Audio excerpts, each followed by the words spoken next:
사약을 내리옵소서. 1545년 8월 29일 한양 의금부 앞마당에 섬뜩한 침묵이 흐릅니다.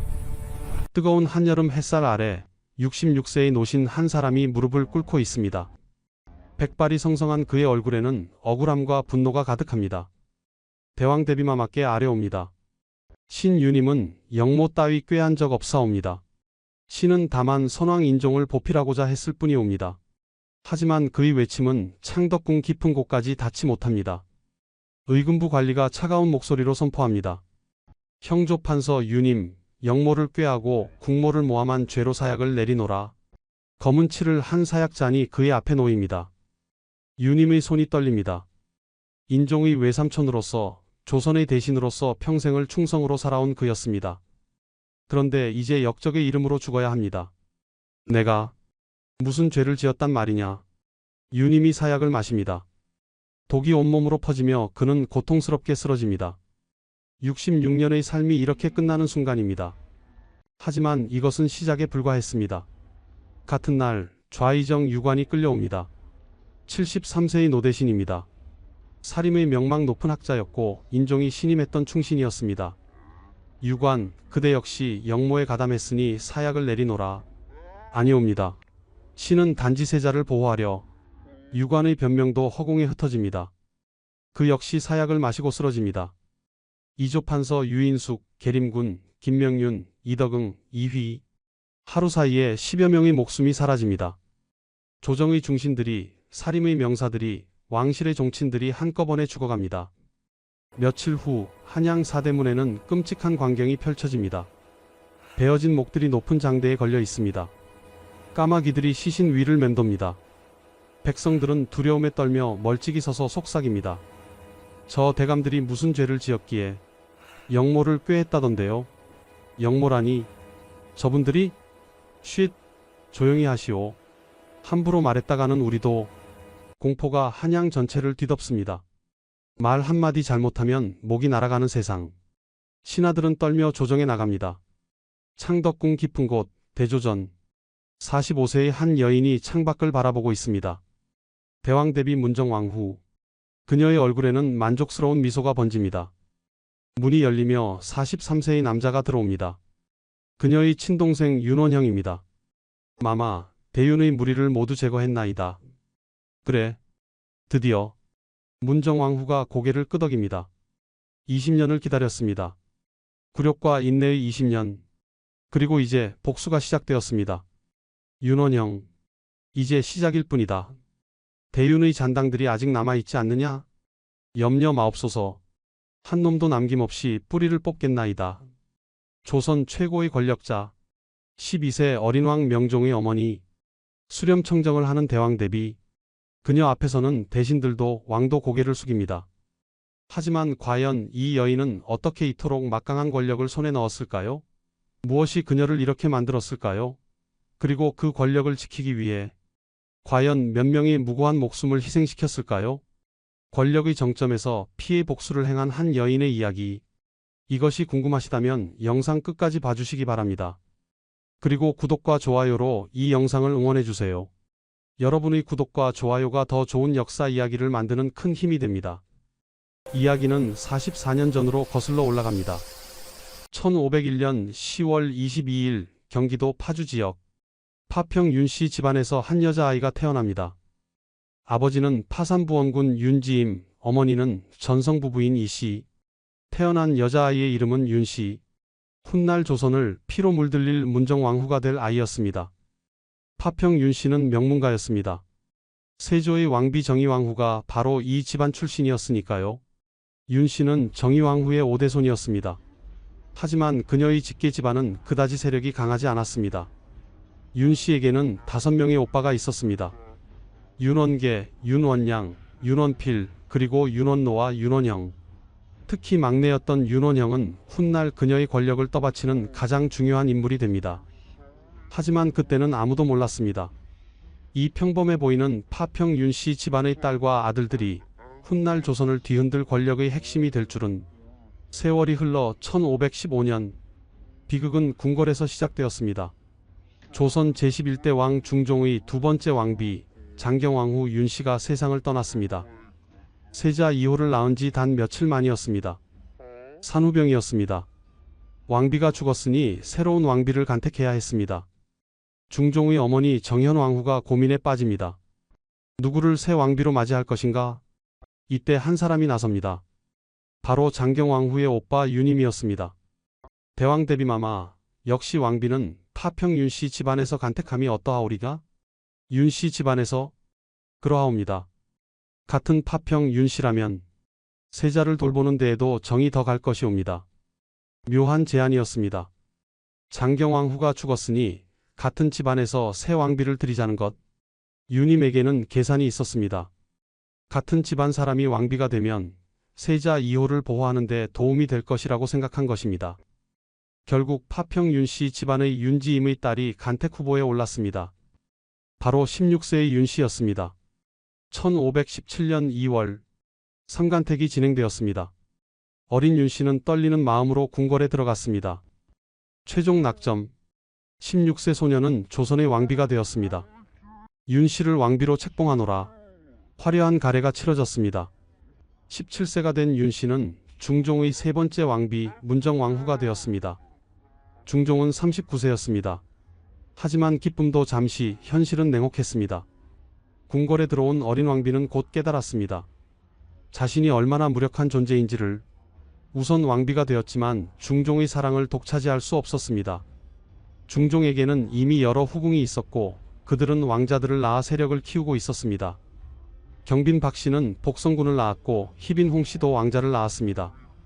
더 큰 문제는 따로 있었습니다. 이미 7세의 세자 2호가 있었다는 것. 장경왕후가 낳은 원자였습니다. 훗날 인종이 될 아이였죠. 어린 문정왕후는 세자를 돌봐야 하는 의무가 있었습니다. 계모로서 세자를 잘 양육해야 했습니다. 처음에는 성심껏 돌보았습니다. 하지만 궁궐의 시선은 차가웠습니다. 새 왕비는 배경이 별로 없으시다던데. 미모도 그다지. 왕비가 되신 것도 윤임 대감의 힘이라던데요.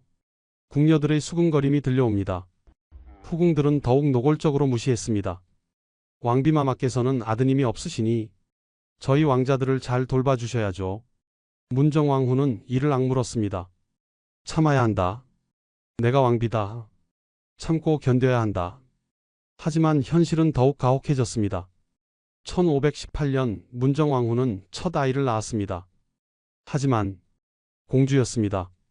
의해공주. 왕자가 아니시라니. 실망의 목소리들이 들립니다. 1521년 둘째를 낳았습니다. 또 공주였습니다. 효순공주. 1522년 셋째. 역시 공주. 경현공주. 1524년 넷째. 또다시 공주. 인순공주. 연달아 4명의 공주를 낳았지만 왕자는 없었습니다. 궁궐 사람들의 시선이 점점 더 차갑게 변했습니다. 왕비마마께서는 왕자를 낳지 못하시나 보오.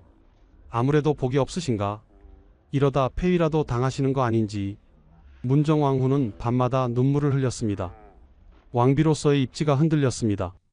세자는 이미 있는데 자신은 왕자를 낳지 못하니 그녀는 절박했습니다.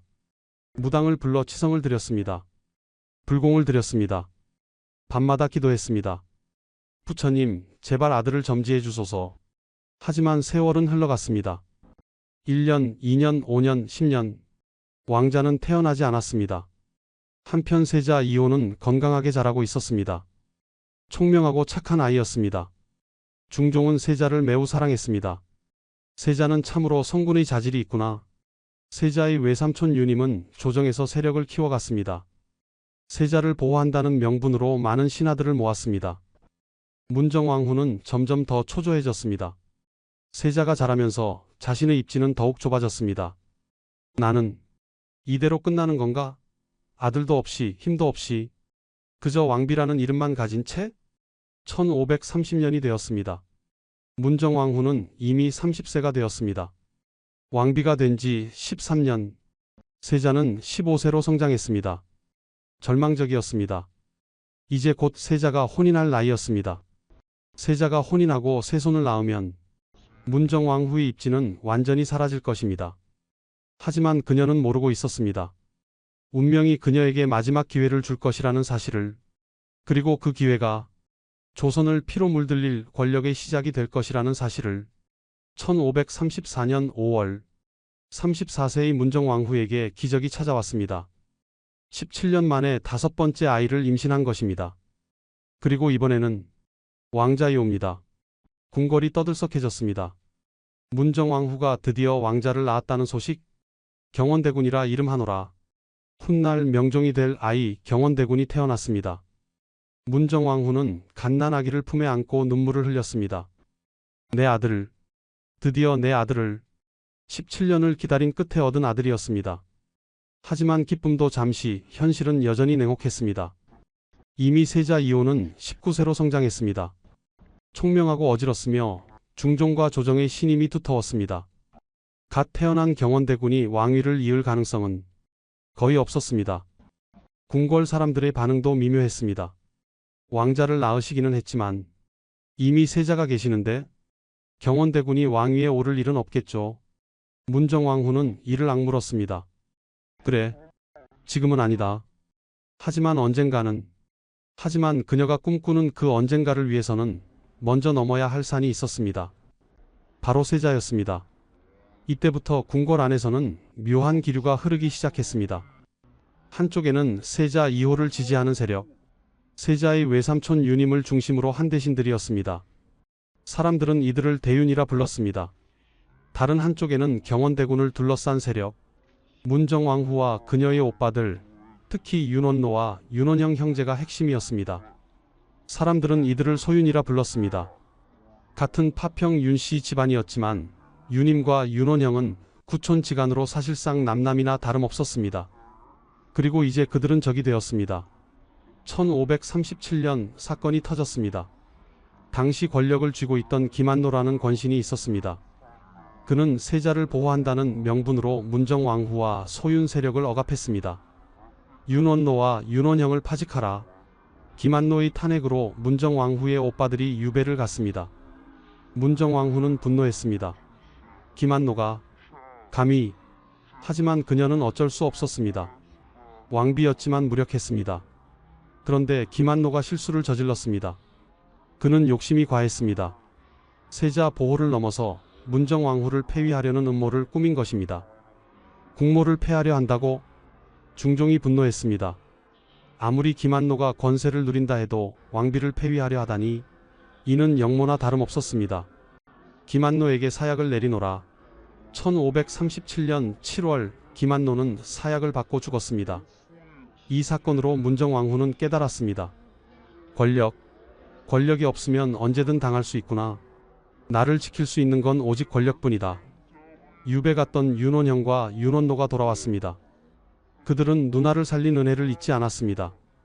아니, 정확히는 누나의 권력을 이용할 생각을 굳혔습니다. 마마, 저희가 마마를 지키겠나이다. 그래, 우리는 하나다. 잊지 말거라. 소윤의 결속이 단단해졌습니다. 1543년 2월 또 다른 사건이 터졌습니다. 세자가 거처하던 동궁 자선당에 갑자기 불이 난 것입니다. 한밤중에 일어난 화재였고 세자는 간신히 목숨을 건졌습니다. 이게 어찌된 일이냐? 동궁에 불이 나다니. 조정이 발칵 뒤집혔습니다. 그리고 의심의 눈초리가 문정왕후를 향했습니다. 혹시 경원대군을 왕으로 만들려고? 쉿, 그런 말 함부로 하는 게 아니오. 하지만 소문은 퍼졌습니다. 문정왕후가 세자를 해치려 했다는 소문. 문정왕후는 억울했습니다. 정말로 그녀가 사주한 일이었을까요? 실록에는 명확한 기록이 없습니다. 하지만 당시 조정 대신들은 분명히 의심했습니다. 동궁 화재의 배후를 조사하라. 하지만 세자 2호가 이를 막았습니다. 아니옵니다. 이는 과인의 불찰이옵니다. 아무도 벌하지 마옵소서. 착하고 어진 세자였습니다. 계모를 의심하고 싶지 않았을지도 모릅니다. 아니면 정말로 순수한 사고라고 믿었을지도 모릅니다. 결국 화재 사건은 흐지부지 되었습니다. 하지만 대윤과 소윤의 갈등은 더욱 심해졌습니다. 1543년 여름 대사관 구수담이 상소를 올렸습니다. 전하, 지금 조정에 큰 우환이 있어옵니다. 대윤과 소윤이라는 당파가 생겼나이다. 윤임을 대윤이라 하고 윤원형을 소윤이라 하는데 각각 당열을 세워 서로 싸우고 있어옵니다. 공개적으로 파벌 싸움이 거론된 것입니다. 중종은 고민에 빠졌습니다. 한쪽은 세자의 외가, 다른 한쪽은 왕비의 친정. 어느 쪽도 쉽게 억누를 수 없었습니다. 경들은 화합하도록 하라. 같은 윤씨 집안이 아니냐. 하지만 중종의 말은 허공에 흩어졌습니다. 권력투쟁은 이미 돌이킬 수 없는 지경에 이르렀습니다. 문정왕후는 이 모든 상황을 지켜보며 이를 악물었습니다. 참아야 한다. 아직은 때가 아니다. 주상께서 살아계시고 세자가 건재한 이상 나는 움직일 수 없다. 하지만 그녀의 마음속 깊은 곳에서는 어두운 욕망이 자라고 있었습니다. 언젠가, 반드시 언젠가는 내 아들을 왕으로 만들 것이다. 그리고 나를 무시했던 모든 자들에게 대가를 치르게 할 것이다. 밤마다 그녀는 아들 경원대군을 바라보며 속삭였습니다. 내 아들, 내가 왕이 될 수 있도록 어미가 모든 것을 해줄게. 9세의 경원대군은 어머니의 말을 이해하지 못했습니다. 그저 순수한 아이였을 뿐입니다. 하지만 어머니의 광기 어린 집착은 훗날 조선을 피바다로 만들 씨앗이 되고 있었습니다. 1544년이 밝았습니다. 중종은 이미 65세의 고령이었고 건강이 좋지 않았습니다. 그리고 모두가 알고 있었습니다. 곧 왕위 교체가 일어날 것이라는 사실을. 대윤과 소윤은 각자 그날을 준비했습니다. 윤임은 세자의 즉위를 확실히 하기 위해 살림 세력을 더욱 결집시켰습니다. 문정왕후와 윤원형은 다른 계획을 세우고 있었습니다. 때를 기다리자. 반드시 기회가 올 것이다. 그리고 그 기회는 생각보다 빨리 찾아왔습니다. 1544년 11월 15일 중종이 승하했습니다. 향년 66세, 조선을 38년간 다스린 왕의 죽음이었습니다. 세자를 부르라. 중종이 임종을 앞두고 세자를 불렀습니다. 29세가 된 세자 2호. 그는 아버지의 임종을 지켰고 왕위를 물려받았습니다. 세자 2호 왕위에 오르시옵소서. 조선 제12대 왕 인종이 즉위했습니다. 대윤의 시대가 시작되었습니다. 윤임이 권력의 중심에 섰습니다. 인종은 외삼촌 윤임을 형조판서에 임명했습니다. 그리고 사림의 명사들을 대거 등용했습니다. 이언적을 대제학으로, 유관을 좌의정으로, 유인숙을 이조판서로 임명했습니다. 성세창, 권벌, 이학빙, 학식과 덕망을 갖춘 신하들이 조정을 채웠습니다. 이제 바른 정치가 시작되겠구나. 백성들이 기대에 부풀었습니다. 어질고 총명한 인종, 그리고 훌륭한 신하들. 조선의 미래가 밝아 보였습니다. 반면 소윤은 몰락했습니다. 윤원형은 탄핵을 받았습니다. 윤원형은 외척으로서 분수를 넘었습니다. 파직하소서. 송인수가 윤원형을 탄핵했습니다. 결국 윤원형은 공조참판직에서 삭직되었습니다. 문정왕후는 절망에 빠졌습니다. 44세가 된 그녀는 이제 대비라는 칭호를 받았지만 실질적인 권력은 없었습니다. 창덕궁 별전에 거처하며 그녀는 매일같이 암울한 시간을 보냈습니다. 이제 끝인가? 경원대군은 영원히 왕이 될 수 없는 건가? 10세가 된 경원대군은 어머니의 슬픔을 이해하지 못했습니다. 어마마마 괜찮으시옵니까? 경원아, 넌 훌륭한 아이로 자라거라. 비록 왕이 되지는 못하더라도. 문정왕후의 목소리에는 체념이 배어 있었습니다. 하지만 그녀는 완전히 포기하지 않았습니다. 동생 윤원형과 윤원노를 은밀히 불렀습니다. 형님, 아직 끝난 게 아니옵니다. 윤원형이 낮은 목소리로 말했습니다. 무슨 뜻이냐? 주상께 없어는 아직 후사가 없으시옵니다. 그게 무슨, 만약 주상께 무슨 일이라도 생긴다면 경원대군이 유일한 계승자이옵니다. 문정왕후의 눈이 번뜩였습니다. 그리고 곧 고개를 저었습니다. 그런 일은 없을 것이다. 주상께서는 건강하시고. 하지만 윤원형의 눈빛은 의미심장했습니다. 세상 일은 아무도 모르는 법이옵니다. 시간이 흘렀습니다. 인종의 치세는 평온했습니다. 어진 정치, 훌륭한 신하들, 백성들의 사랑. 하지만 1545년 6월 갑작스러운 소식이 궁궐을 뒤흔들었습니다. 주상께 없어 병환에 드셨나이다. 인종이 갑자기 병에 걸린 것입니다. 원인을 알 수 없는 병이었습니다. 고열과 구토, 복통이 계속되었습니다. 어이들을 급히 불러라. 온갖 약을 썼지만 병세는 호전되지 않았습니다. 오히려 악화되었습니다. 대신들이 밤을 새워 간병했습니다. 유님은 조카의 곁을 떠나지 않았습니다. 세자를 지켜야 하는데, 하지만 인종의 병은 급속도로 악화되었습니다. 야사에는 흥미로운 이야기가 전해집니다. 어느 날 문정왕후가 환한 얼굴로 인종을 찾아왔다고 합니다. 손에는 떡을 들고 있었습니다. 주상, 과인이 친히 만든 떡이니 드시옵소서. 인종은 놀랐습니다. 평소 자신을 싫어하던 계모가 친히 떡을 만들어 왔다니, 계모마마께서 드디어 과인을 용서하시는구나. 인종은 기쁜 마음으로 떡을 먹었습니다. 그리고 그날 밤부터 병세가 더욱 악화되었습니다. 물론 이것은 야사의 이야기입니다. 실록에는 이런 기록이 없습니다. 다만 인종의 급작스러운 병과 죽음을 두고 당시 많은 사람들이 의심의 눈초리를 보냈던 것은 사실입니다. 1545년 7월 1일 인종이 임종을 앞두고 신하들을 불렀습니다. 경원대군을 불러라. 주상마마. 유님이 눈물을 흘리며 조카를 붙잡았습니다. 하지만 인종의 숨은 점점 약해졌습니다. 11세의 경원대군이 병상 앞에 무릎을 꿇었습니다. 형님, 경원아, 내가 이 나라를 부탁한다. 인종의 손이 힘없이 떨어졌습니다. 1545년 7월 1일 인종승하. 재위 8개월 만이었습니다. 향년 30세. 너무나 짧은 생애였습니다. 어진왕, 훌륭한 군주가 될 수 있었던 사람. 하지만 운명은 그에게 단 8개월의 시간만을 허락했습니다. 궁궐이 곡소리로 가득 찼습니다. 유님과 대윤의 신하들이 통곡했습니다. 하지만 창덕궁 별전에서는 문정왕후가 고개를 들었습니다. 그녀의 얼굴에는 눈물이 없었습니다. 드디어 때가 왔구나. 1545년 7월 4일 경원대군이 즉위했습니다. 조선 제13대 왕 명종. 나이 12세. 경원대군께 없어 명종으로 즉위하시옵니다. 어린 왕이었습니다. 12세 소년에게 나라를 다스릴 능력은 없었습니다. 대비마마께 없어 수렴청정을 하시옵소서. 당연한 수순이었습니다. 45세의 문정왕후가 발 뒤에서 어린왕을 대신해 정치를 하는 것. 수렴청정을 시작하노라. 문정왕후가 발을 올렸습니다. 명종은 발 앞에 앉았습니다. 대신들은 발 밖에서 대비와 왕을 향해 고개를 숙였습니다. 권력이 완전히 뒤바뀌었습니다. 며칠 후 문정왕후는 동생 윤원형을 불렀습니다. 윤원형을 예조참의에 제수하노라. 성은이 망극하옵니다. 삭직되었던 윤원형이 복직했습니다. 아니, 단순한 복직이 아니었습니다. 권력의 부활이었습니다. 문정왕후가 낮은 목소리로 말했습니다.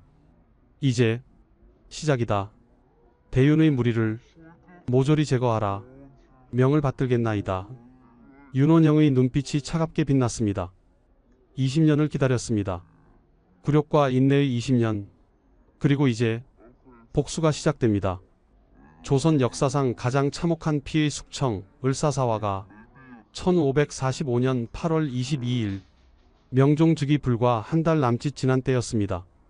창덕궁 깊은 곳, 대조전. 문정왕후가 한 장의 밀지를 작성했습니다. 승정원을 거치지 않은 비밀 명령이었습니다. 이것을 윤원형에게 전하라. 밀지의 내용은 간단했습니다. 유님, 유관, 유인숙을 처벌하라. 내관이 밀지를 품에 감추고 윤원형의 집으로 달려갔습니다.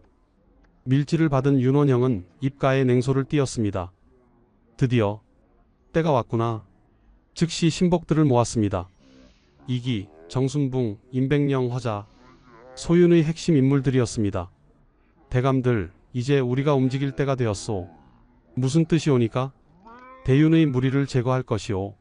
하지만 명분은 내가 만들겠소. 윤원형이 책상에 종이를 펼쳤습니다. 그리고 무언가를 쓰기 시작했습니다. 유님이 영모를 꾀했다고 무고할 것이오. 영모라니, 그런 증거가 어디 있습니까? 증거는 필요 없소. 우리의 말이 곧 증거가 될 것이오. 정순붕이 조심스럽게 물었습니다. 구체적으로 어떤 혐의를? 유님이 봉성군을 왕으로 옹립하려 했다고 하겠소. 인종승하 당시 경원대군이 아닌 계림군을 세우려 했다고도 하고. 그런 일은 없었는데요? 그게 중요한 게 아니오. 누가 믿느냐가 중요하지. 이기가 고개를 끄덕였습니다. 좋소. 그렇게 합시다. 이들은 밤새 구체적인 계획을 짰습니다. 누구를 먼저 공격할 것인가, 어떤 죄목을 붙일 것인가, 어떻게 조정을 장악할 것인가. 다음 날 아침, 조정에 폭탄이 터졌습니다. 윤원형과 이기가 상소를 올렸습니다. 대왕 대비마마께 아뢰옵니다. 유님, 유관, 유인숙이 영모를 꾀하였나이다. 조정이 술렁이었습니다. 영모라니 그게 무슨 말이오? 유님 대감이 영모를? 윤원형이 큰 소리로 말했습니다. 유님이 선왕 인종 승하 당시 경원대군의 즉위를 막으려 하였습니다. 계림군을 옹립하려는 음모를 꾸몄나이다. 그리고 봉성군을 왕으로 세우려는 계획도 있었습니다. 정순붕이 거들었습니다. 유님이 벌떡 일어났습니다. 67세의 노신이었지만 목소리는 우렁찼습니다. 무슨 헛소리냐? 신은 그런 적 없소. 대감께서는 선왕 때부터 권력을 독점하시며 많은 잘못을 저질렀습니다. 임백령이 공격했습니다. 유관이 나섰습니다. 74세의 노대신이었습니다. 윤원형, 이는 사사로운 복수가 아니냐? 증거라도 있는가? 증거야 얼마든지 있습니다. 하지만 윤원형이 제시한 증거는 모두 애매했습니다. 추정과 소문뿐이었습니다. 유인숙이 분노하며 소리쳤습니다. 이는 외척의 횡포이옵니다. 대왕 대비마마, 이를 막아주소서. 하지만 발 뒤에서는 아무런 소리도 들리지 않았습니다. 문정왕후는 침묵했습니다. 차가운 침묵이었습니다. 조정의 다른 신하들도 움직였습니다. 백인걸이 상소를 올렸습니다. 이는 부당한 탄핵이옵니다. 윤원형을 신문해야 하옵니다. 이연적도 나섰습니다. 대비마마, 이는 외척이 내린 밀지로 이루어진 일이옵니다. 승정원을 거치지 않은 명령은 무효이옵니다. 나숙, 곽순, 이수경, 박승임, 사림의 신하들이 줄줄이 반대 상소를 올렸습니다. 유님 대감은 선왕을 보필한 충신이옵니다. 이는 무고이옵니다. 하지만 문정왕후는 꿈쩍하지 않았습니다. 8월 23일 더욱 강도 높은 탄핵이 이어졌습니다. 유님의 죄는 명백하옵니다. 즉시 의금부에 가두소서. 유관과 유인숙도 함께 처벌해야 하옵니다. 대윤과 소윤, 사림과 훈구파가 격렬하게 충돌했습니다. 조정은 아수라장이 되었습니다. 그날 밤 문정왕후가 최종 결정을 내렸습니다. 의금부에 전지를 내린다. 유님, 유관, 유인숙을 압송하라. 마마. 12세의 명종이 작은 목소리로 말했습니다. 저들이 정말 영모를 꾀한 것이옵니까? 문정왕후가 아들을 내려다보았습니다. 그녀의 눈빛은 차가웠습니다. 주상께서는 아직 어리시니 과인에게 맡기시옵소서. 역적들은 모두 제거해야 하나이다. 하오나 주상께서 안전하게 왕위를 지키려면 저들을 제거해야 하옵니다. 명종은 더 이상 말하지 못했습니다. 12세 소년이 무슨 힘이 있겠습니까? 8월 24일 새벽 의금부 관리들이 유님의 집으로 달려갔습니다. 유님, 대비마마의 명을 받들어 그대를 체포하노라. 67세 노인이 끌려갔습니다.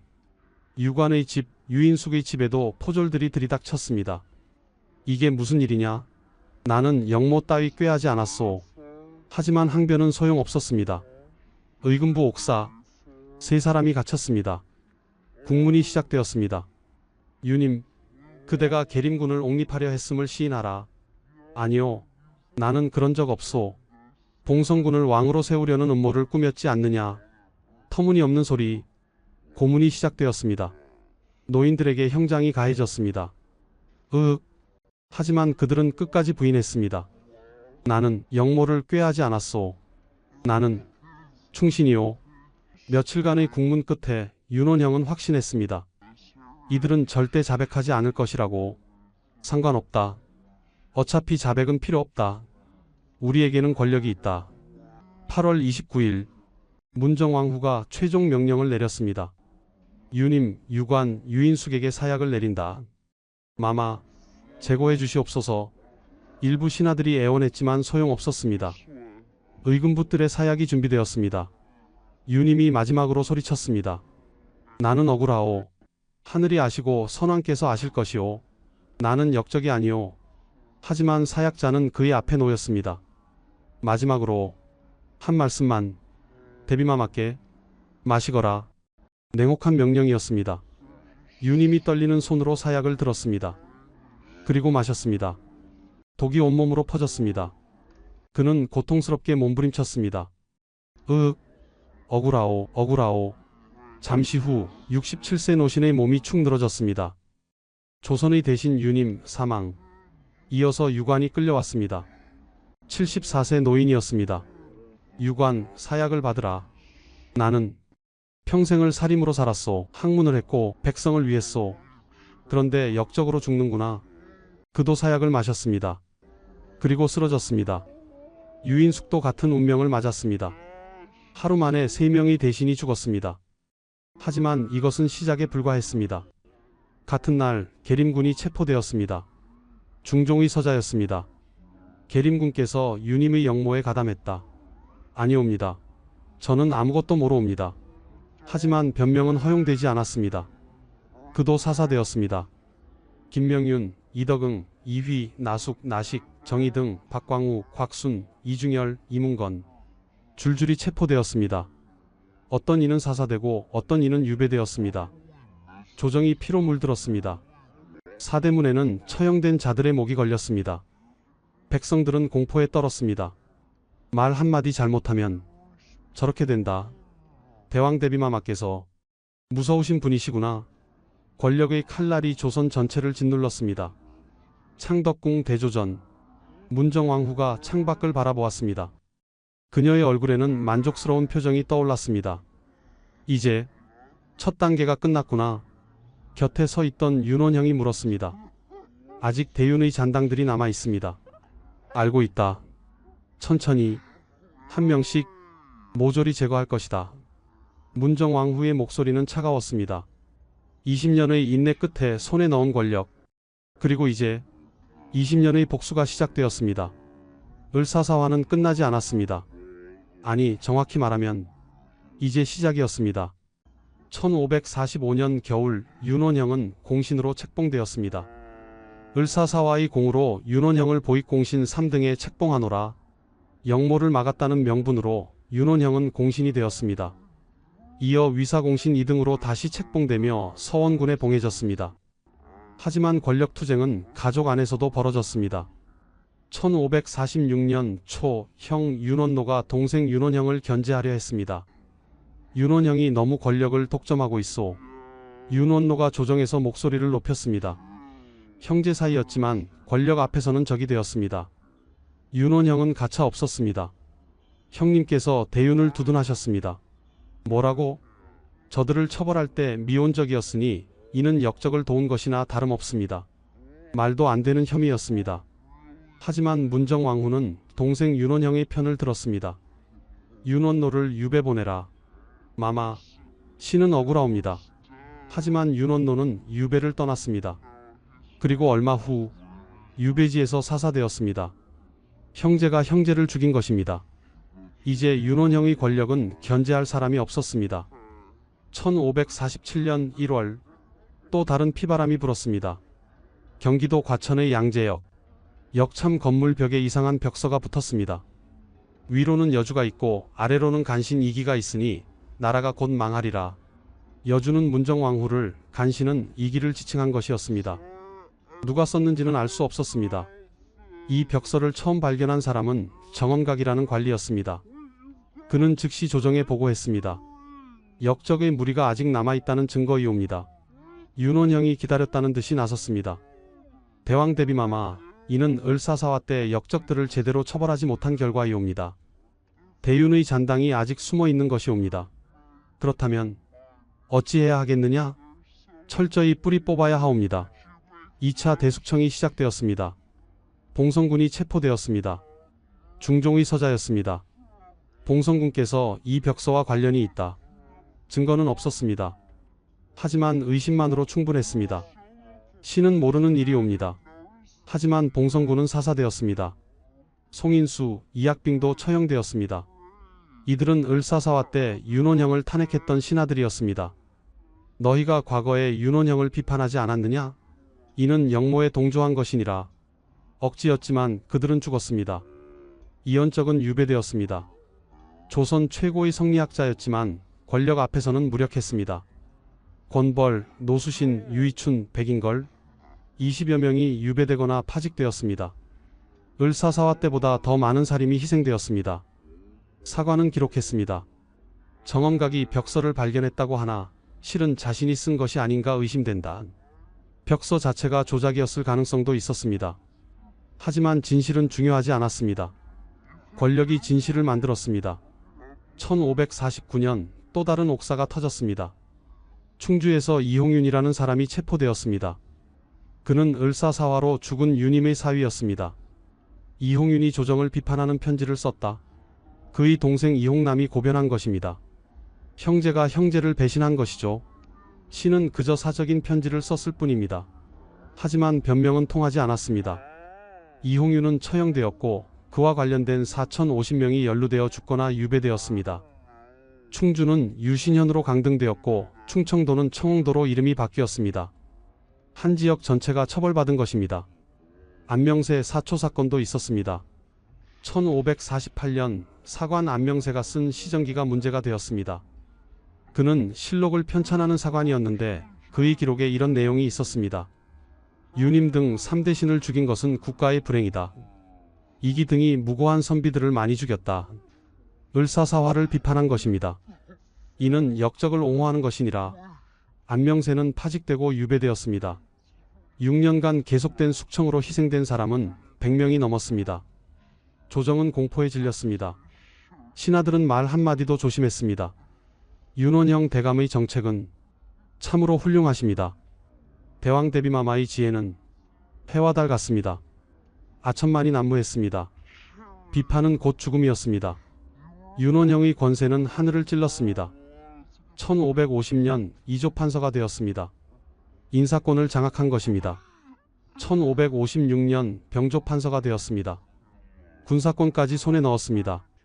1563년 마침내 영의정에 올랐습니다. 외척으로서 최고의 자리에 오른 것입니다. 문정왕후도 불교 중흥에 힘썼습니다. 1550년 선교 양종을 부활시켰습니다.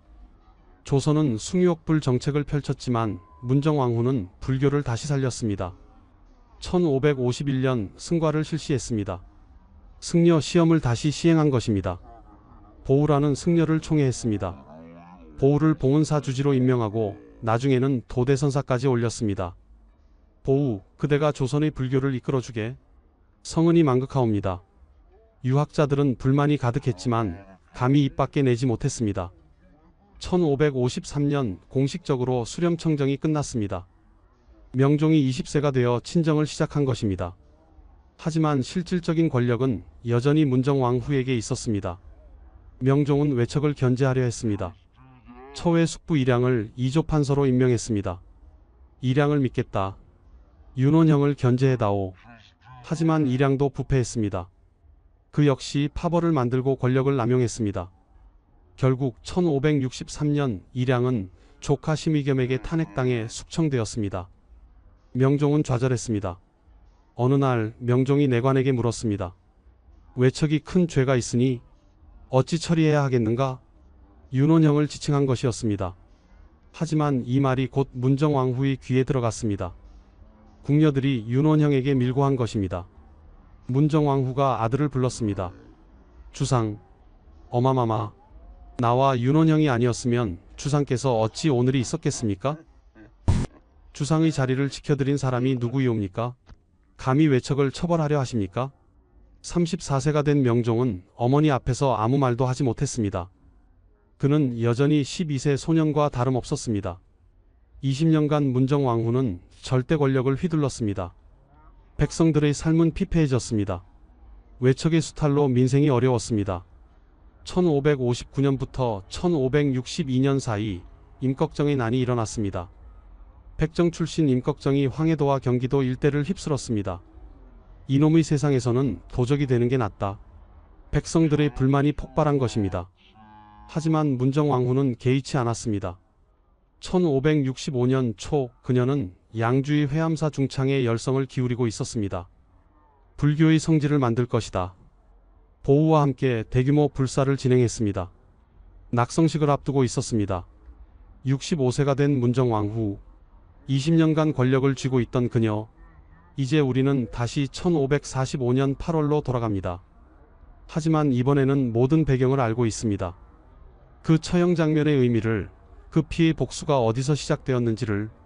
1545년 8월 29일 의금부 뜰 67세의 유님이 사약을 받는 순간 그는 무엇을 생각했을까요?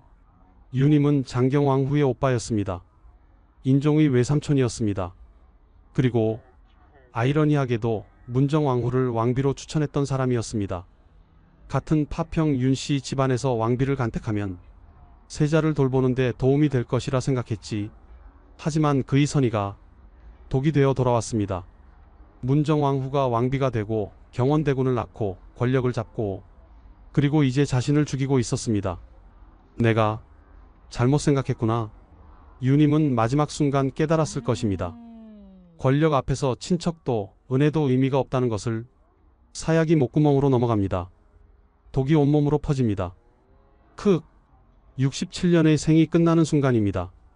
충신으로 살았지만 역적으로 죽는 비극, 억울, 하오. 마지막 말을 남기고 유님은 쓰러집니다. 그의 시신은 급히 처리되었습니다. 가족들은 울부짖었습니다. 아버님, 아버님. 하지만 가족들도 곧 처벌을 받게 됩니다. 역적의 가족이니까요. 연좌제. 유님의 아들, 손자들이 체포되었습니다. 재산은 몰수되었습니다. 노비로 전락했습니다. 저희가 무슨 죄를 지었습니까? 하지만 답은 없었습니다. 3대까지 벌을 받았습니다. 증손자들까지 노비가 되었습니다. 그나마 유님의 아버지 윤여필만은 살았습니다. 윤여필은 장경왕후의 아버지이시니 특별히 방면하라. 문정왕후의 명령이었습니다. 최소한의 자비였을까요? 아니면 장경왕후를 생각한 것일까요?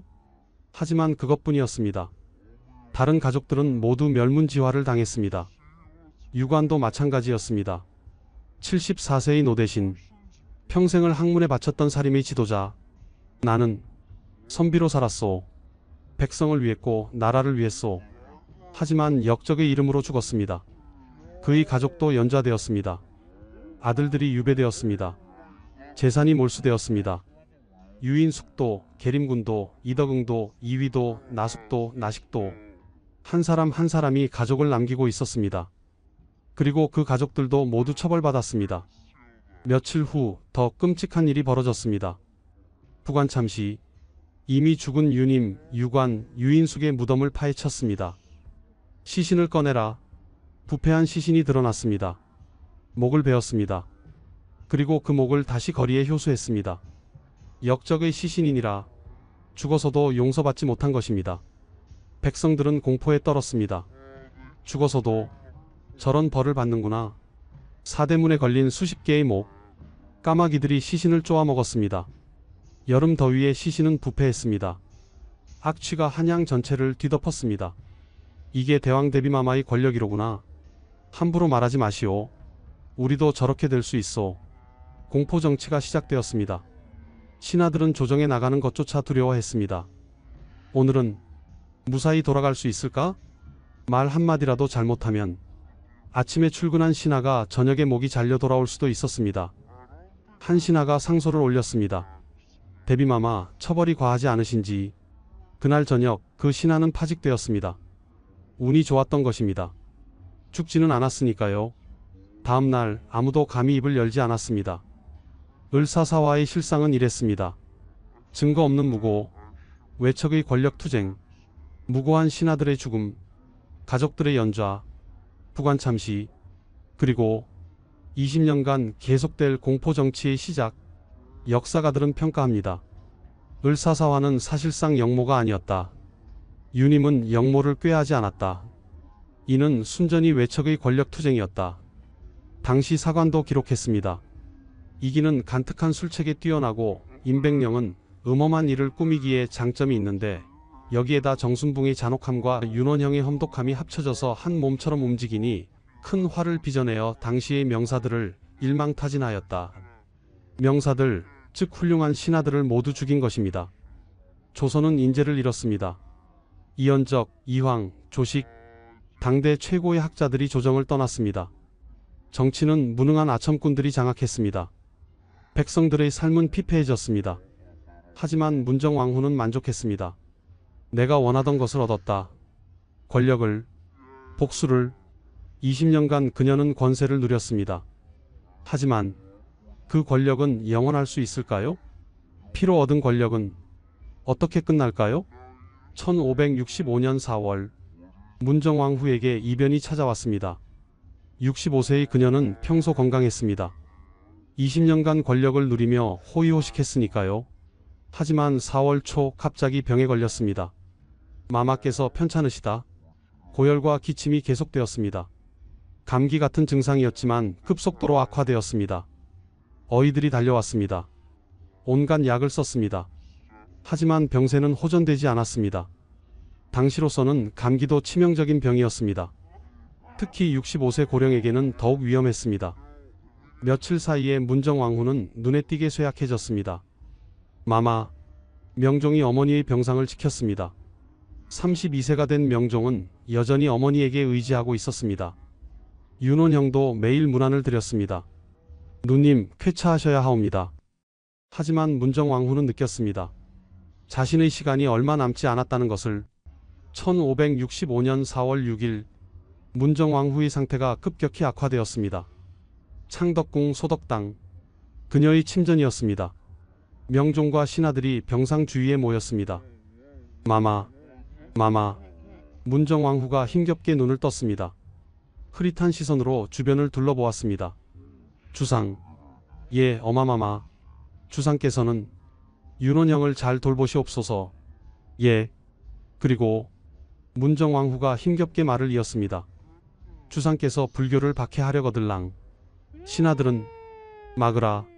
기이한 유언이었습니다. 죽는 순간까지도 불교를 생각한 것입니다. 물론 이것은 실록의 사관 논평에 나온 말이므로 문정왕후를 비하하려는 의도가 있을 수도 있습니다. 하지만 그녀가 불교에 심취했던 것은 사실입니다. 마마. 명종이 어머니의 손을 잡았습니다. 잠시 후 문정왕후가 마지막 숨을 거두었습니다. 1565년 4월 6일 오후 창덕궁 소덕당, 문정왕후 윤씨 사망. 향년 65세. 1501년 태어나 1517년 왕비가 되었고 1545년부터 20년간 권력을 휘둘렀던 여인. 조선을 피로 물들인 대왕 대비. 이제 그 생이 끝났습니다. 즉시 국상이 선포되었습니다. 국모 문정왕후께서 승하하셨나이다. 궁궐에서 곡소리가 울려 퍼졌습니다. 명종이 통곡했습니다. 신하들이 애도했습니다. 하지만 궁궐 밖의 반응은 달랐습니다. 한양 거리에 소문이 퍼졌습니다. 대왕 대비마마께서 돌아가셨다던데? 정말? 그럼. 잠시 침묵이 흘렀습니다. 그리고 잘됐다. 드디어 불려우 같은 년, 독한 년, 더러운 년. 백성들이 환호했습니다. 20년간 공포정치를 펼쳤던 권력자가 죽었다는 안도감이었습니다. 이제야 숨을 쉴 수 있겠구나. 윤원형도 이제 끝이겠지? 축제 분위기였습니다. 국상임에도 불구하고 백성들은 기뻐했습니다. 너무 노골적으로 기뻐하자 조정에서는 이를 문제 삼으려 했습니다. 국모를 욕하다니 이들을 벌해야 하옵니다. 하지만 너무 많은 사람들이 그랬기에 모두를 벌할 수는 없었습니다. 사관은 냉정하게 기록했습니다. 사람들이 문정왕후의 사망 소식을 듣고 환호하였다. 그리고 논평을 달았습니다. 암탉이 울면 집안이 망한다. 문정왕후 때문에 종사가 망하지 않은 것이 다행이다. 그렇다면 윤씨는 사직의 죄인이라고 할 만하다. 조선 왕비 중 사망 기사에 이렇게 혹독한 평가를 받은 경우는 없었습니다. 그만큼 문정왕후의 폭정이 심했다는 것입니다. 문정왕후 사망 20일 후 사헌부가 상소를 올렸습니다. 보우를 처벌해야 하옵니다. 보우는 요승이옵니다. 불교를 숭상하여 나라를 좀먹었나이다. 문정왕후가 살아있을 때는 감히 입에 담지 못했던 말들이 쏟아졌습니다. 명종은 어찌할 바를 몰랐습니다. 어머니가 총애하던 승려였으니까요. 하지만 신하들의 압박은 거셌습니다. 보우를 제주도로 유배 보내라. 결국 보우는 제주도로 유배되었습니다. 그리고 얼마 후 제주 목사 변협에 의해 살해되었습니다. 선교 양종도 혁파되었습니다. 승과도 폐지되었습니다. 문정왕후가 이룩한 불교 중흥은 그녀의 죽음과 함께 무너졌습니다. 다음 타겟은 윤원형이었습니다. 사헌부, 사간원이 연일 탄핵 상소를 올렸습니다. 윤원형을 귀양 보내소서. 20년간 권력을 농단하고 백성을 수탈했나이다. 을사사화를 일으켜 무고한 신하들을 죽였나이다. 영의정 이준경도 나섰습니다. 윤원형을 귀양 보내야 공론이 진정될 것이옵니다. 명종은 고민했습니다. 윤원형은 외삼촌이었습니다. 어머니의 동생이었습니다. 귀양은 너무 가혹하지 않은가. 하지만 신하들은 물러서지 않았습니다. 24일간 계속된 탄핵 끝에 명종은 결단을 내렸습니다. 윤원형을 방귀전리에 처한다. 귀양이 아니라 벼슬을 빼앗고 고향으로 돌려보낸다는 명령이었습니다. 하지만 결과는 더욱 비극적이었습니다. 윤원형은 황해도 강음의 시골집으로 갔습니다. 첩 정난정과 함께였습니다. 하지만 얼마 가지 못했습니다. 정난정이 과거에 윤원형의 적처 김씨를 독살했다는 혐의가 불거졌습니다. 정난정에게 사약을 내리라. 정난정은 사약을 받게 될 위기에 처하자 스스로 독을 마셨습니다. 1565년 11월 정난정 음독 자살. 5일 후 윤원형도 목을 메어 죽었습니다. 1565년 11월 윤원형 자살. 향년 63세. 20년간 누렸던 권력이 7개월 만에 완전히 무너진 것입니다. 선조가 즉위한 후 을사사화 피해자들이 신원되었습니다. 영의정 이준경의 주도로 양재역 벽서 사건과 이홍윤 옥사 등의 희생자들이 명예를 회복했습니다. 유님, 유관, 유인숙은 영모를 꾀하지 않았다. 이들을 복권하라. 억울하게 죽은 자들의 이름이 다시 역사에 기록되었습니다. 하지만 돌아온 목숨은 없었습니다. 20년, 30년이 지나서야 명예를 회복했지만 그들은 이미 죽었습니다. 가족들은 이미 풍비박산났습니다. 역사의 기록만이 남았을 뿐입니다. 한 가지 흥미로운 일화가 있습니다. 유님의 후손과 윤원형의 후손은 지금까지도 왕래가 없다고 합니다. 파평 윤씨 집안 행사에서도 서로 없는 사람 취급한다고 합니다. 450년이 넘은 지금까지도 그 원한이 남아있는 것입니다. 권력이 남긴 상처는 세월이 지나도 아물지 않습니다. 권력은 영원하지 않습니다. 문정왕후가 20년간 누린 권력도 그녀의 죽음과 함께 무너졌습니다. 윤원형이 누린 영화도 7개월 만에 비참한 죽음으로 끝났습니다. 피로 얻은 권력은 결국 피로 끝났습니다. 100명이 넘는 무고한 사람들을 죽이고 그 가족들을 파멸시키고 조선을 공포로 몰아넣었습니다. 하지만 그 모든 것이 한 여인의 죽음과 함께 무너졌습니다. 역사는 말합니다.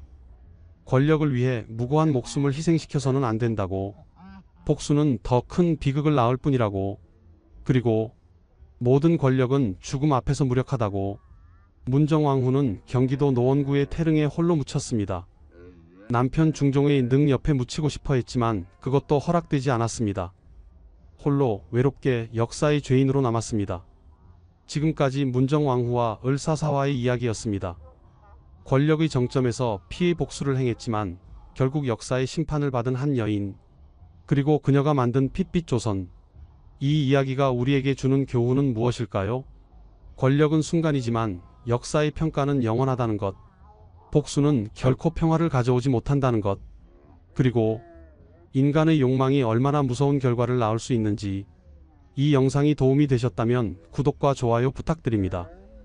다음에도 더 흥미로운 역사 이야기로 찾아뵙겠습니다. 감사합니다. 1504년 5월 19일 한양성문. 한 남자의 머리가 높이 걸렸습니다.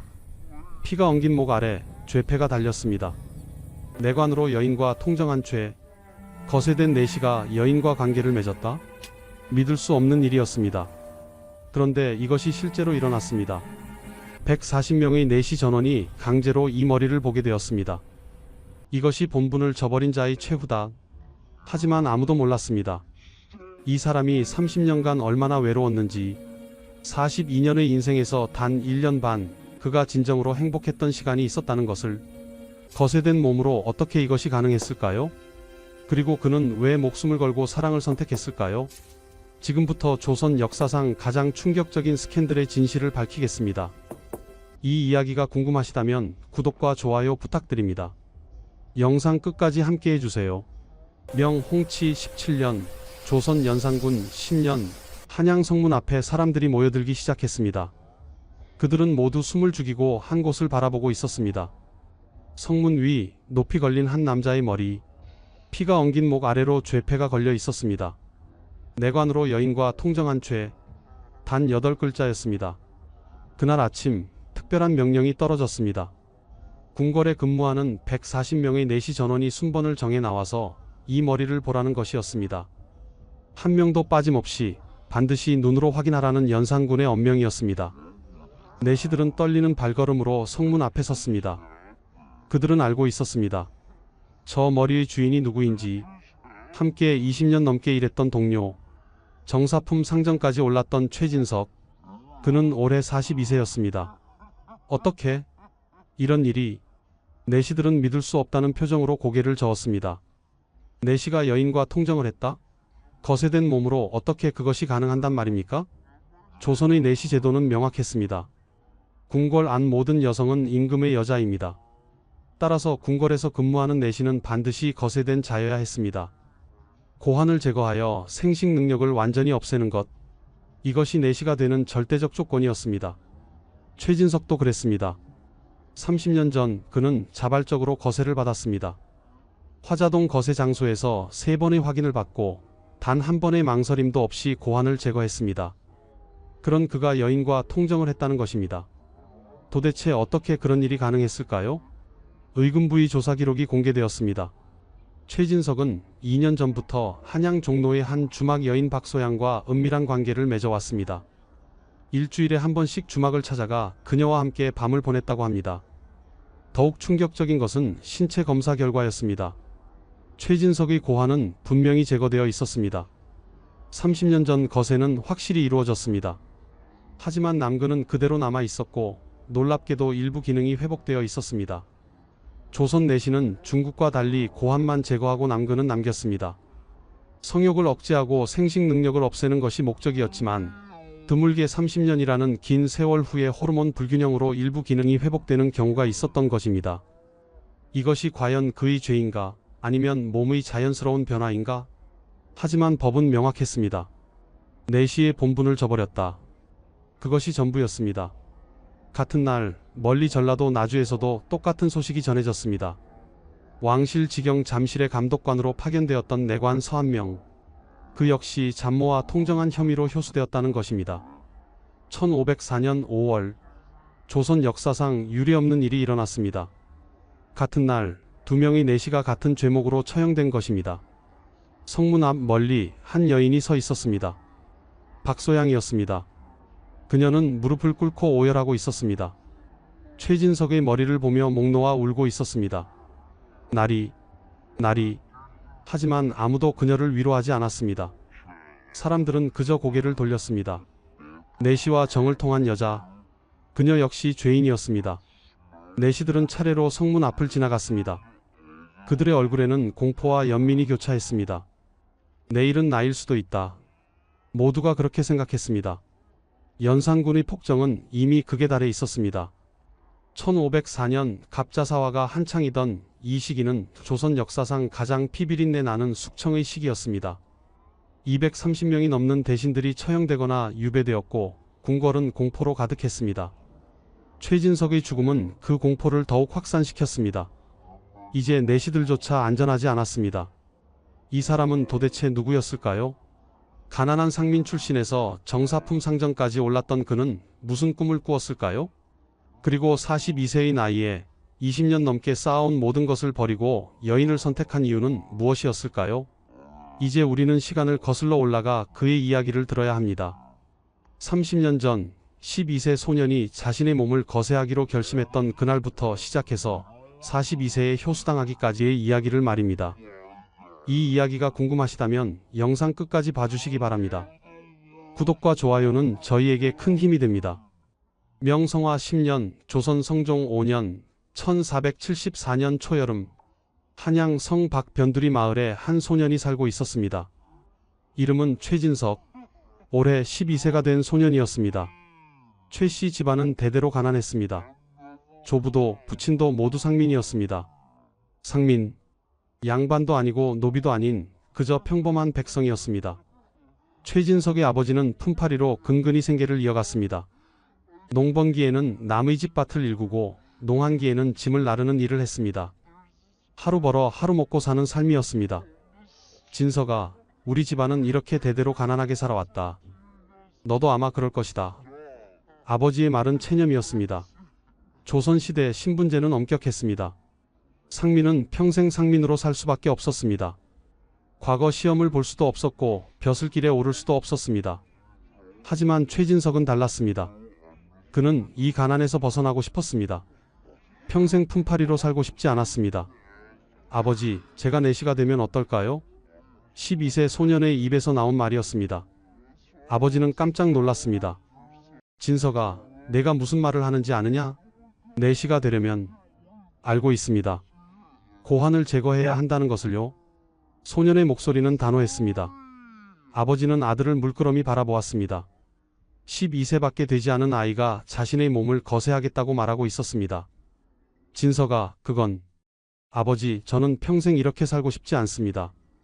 내시가 되면 궁궐에서 일할 수 있고 잘하면 종이품까지 오를 수 있습니다. 내시부 정원은 140명입니다. 그중 한 명이 되고 싶습니다. 최진석은 이미 알아본 것이었습니다. 내시는 상민도 될 수 있는 몇 안 되는 벼슬길이었습니다. 물론 대가가 컸습니다. 자신의 고환을 영원히 포기해야 했습니다.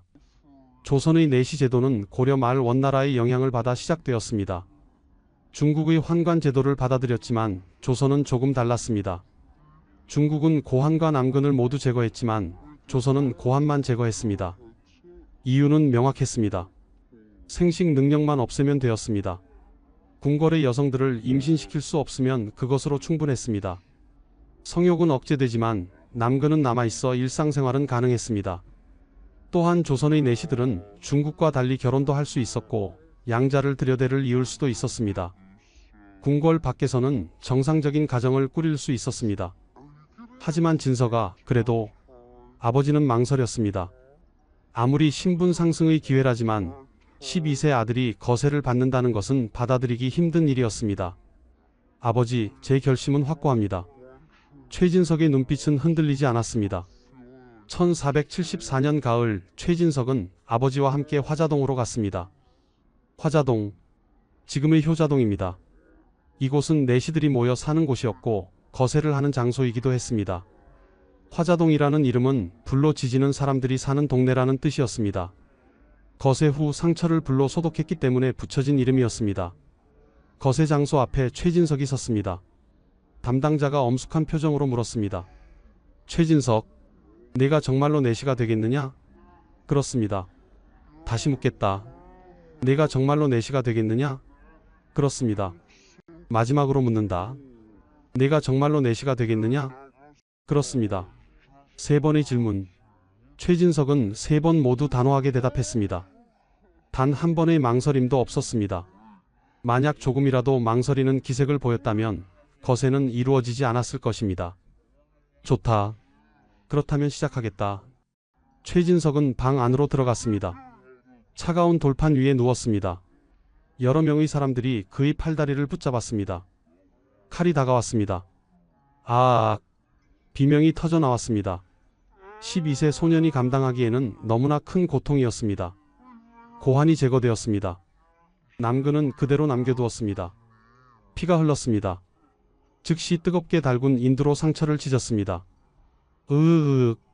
최진석은 이를 악물었습니다. 정신을 잃어서는 안 되었습니다. 끝까지 견뎌야 했습니다. 화상의 고통, 지독한 악취, 타들어가는 살의 소리. 최진석은 그 모든 것을 견뎌냈습니다. 제거된 고환은 작은 항아리에 담겼습니다. 항아리에는 최진석의 이름이 적혔습니다. 이 항아리는 내시감에게 맡겨져 보관됩니다. 죽을 때 이 항아리를 다시 꺼낸다. 그리고 내시신에 봉합한 후 장사 지낸다. 그래야 저승에서 온전한 몸으로 갈 수 있다. 담당자의 말이었습니다. 최진석은 고개를 끄덕였습니다. 알겠습니다. 그날 밤 최진석은 극심한 고통 속에서 밤을 지새웠습니다. 하반신 전체가 불타는 것 같았습니다. 열이 올랐고 식은땀이 흘렀습니다. 진석아, 괜찮으냐? 아버지가 밤새 곁을 지켰습니다. 아버지의 눈에는 눈물이 맺혀 있었습니다. 괜찮습니다. 아버지, 저는 이제 4시가 되는 겁니다. 최진석은 고통 속에서도 미소를 지었습니다. 3개월간의 회복 기간이 지났습니다. 상처는 아물었고 최진석은 일어날 수 있게 되었습니다. 1475년 봄, 최진석은 궁궐에 처음 들어갔습니다. 13세가 된 해였습니다. 그는 궁궐 안에서 심부름을 하고 청소를 하고 잡무를 배웠습니다. 너는 이제 내시 수습생이다. 4년간 열심히 배워라. 그리고 17세가 되면 정식 내시로 임명될 것이다. 선배 내시의 말이었습니다. 최진석은 고개를 숙였습니다. 감사합니다. 열심히 하겠습니다. 4년. 최진석은 그 시간 동안 누구보다 열심히 일했습니다. 새벽 일찍 일어나 궁궐을 청소했고 밤늦게까지 일을 배웠습니다. 다른 내시 수습생들은 가끔 게으름을 피우기도 했습니다. 하지만 최진석은 달랐습니다. 단 하루도 빠지지 않고 단 한 번도 게으름을 피우지 않았습니다. 최진석, 너는 참 부지런하구나. 선배 내시들이 감탄했습니다. 저는 이 기회를 놓칠 수 없습니다. 제게는 이것밖에 없습니다. 최진석의 대답이었습니다. 명성화 15년, 조선 성종 10년, 1479년, 최진석은 17세가 되었습니다. 그리고 드디어 정식 내시로 임명되었습니다. 내시부 140명 중 한 사람. 최진석은 정구품 상원으로 시작했습니다. 가장 낮은 품계였지만 그는 만족했습니다. 나는 이제 조선의 관리다. 최진석은 가슴이 벅찼습니다. 상민 출신 소년이 조선의 관리가 된 것입니다. 비록 고환을 잃는 대가를 치렀지만 그는 후회하지 않았습니다. 그날 밤 최진석은 화자동의 자신의 집으로 돌아왔습니다. 내시들은 궁궐 밖에 집을 가질 수 있었습니다. 출퇴근을 하며 일상생활을 할 수 있었습니다. 아버지, 저는 이제 정식 내시입니다. 그래, 진석아, 잘했다. 아버지는 아들을 껴안았습니다. 5년 전 12세 아들이 거세를 받던 그날을 떠올렸습니다. 그 고통을 견뎌낸 아들이 자랑스러웠습니다. 진석아, 이제는 좋은 일만 있을 것이다. 아버지의 말이었습니다. 하지만 최진석은 알고 있었습니다. 저는 온전한 남자가 아닙니다. 그날 밤 최진석은 자신의 몸을 내려다보았습니다. 남근은 남아 있었지만 고환은 없었습니다. 나는 이제 아이를 가질 수 없다. 완전한 남자도 완전한 내시도 아니다. 그 사실이 최진석의 가슴을 무겁게 짓눌렀습니다. 하지만 그는 고개를 저었습니다. 아니다. 나는 선택했다. 이것이 내가 선택한 길이다. 후회는 없다. 최진석은 다짐했습니다. 앞으로 20년, 30년 그는 누구보다 충실한 내시로 살 것입니다. 왕을 섬기고 궁궐을 지키고 자신의 본분을 다할 것입니다. 그것이 내가 고환을 바친 값이다. 그렇게 최진석의 궁궐 생활이 시작되었습니다. 명성화 15년, 조선 성종 10년, 1479년부터 명홍치 12년, 조선 성종 30년, 1499년까지 최진석은 20년 동안 궁궐에서 일했습니다. 처음 5년간 최진석은 정구품 상원으로 궁궐 정원을 관리하는 일을 했습니다. 꽃과 나무를 돌보고 낙엽을 쓸고 연못을 청소했습니다. 최진석, 오늘도 부지런하구나. 선배 내시들이 말했습니다. 최진석은 항상 새벽 일찍 나와서 일을 시작했고 해가 진 후에도 마지막까지 남아서 일을 마무리했습니다. 1484년 22세가 된 최진석은 정팔품 상제로 승진했습니다. 이제 청소 업무를 담당하게 되었습니다. 궁궐 내부의 모든 정각을 청소하고 정돈하는 일이었습니다. 청소는 단순한 일이 아니다. 궁궐의 위엄을 지키는 일이다. 최진석은 그렇게 생각하며 일했습니다. 그의 손이 닿은 곳은 언제나 깨끗했고 정돈되어 있었습니다. 1489년 27세가 되었을 때 최진석은 정육품 상촉으로 승진했습니다. 이제 촛불과 등불을 관리하는 업무를 맡게 되었습니다. 궁궐 내 모든 조명을 책임지는 중요한 자리였습니다. 밤에 대전에 불이 꺼지면 안 된다. 항상 확인하라. 최진석은 밤마다 궁궐을 돌며 촛불을 확인했습니다. 겨울밤 매서운 추위 속에서도 여름밤 무더위 속에서도 그는 빠짐없이 자신의 임무를 수행했습니다. 성종 대왕께서 한 번은 물으셨습니다. 밤늦게까지 궁궐을 도는 내시가 누구냐? 정육품 상촉 최진석이 옵니다. 그래? 참으로 부지런한 자로다. 최진석은 왕의 칭찬을 들었습니다. 그것은 그에게 큰 자부심이었습니다. 1494년 32세가 되었을 때 성종대왕이 승하하셨습니다. 그리고 연산군이 즉위하셨습니다. 최진석은 새 임금을 섬기게 되었습니다. 연산군은 처음에는 총명하고 현명한 군주처럼 보였습니다. 하지만 시간이 지나면서 점차 변해갔습니다.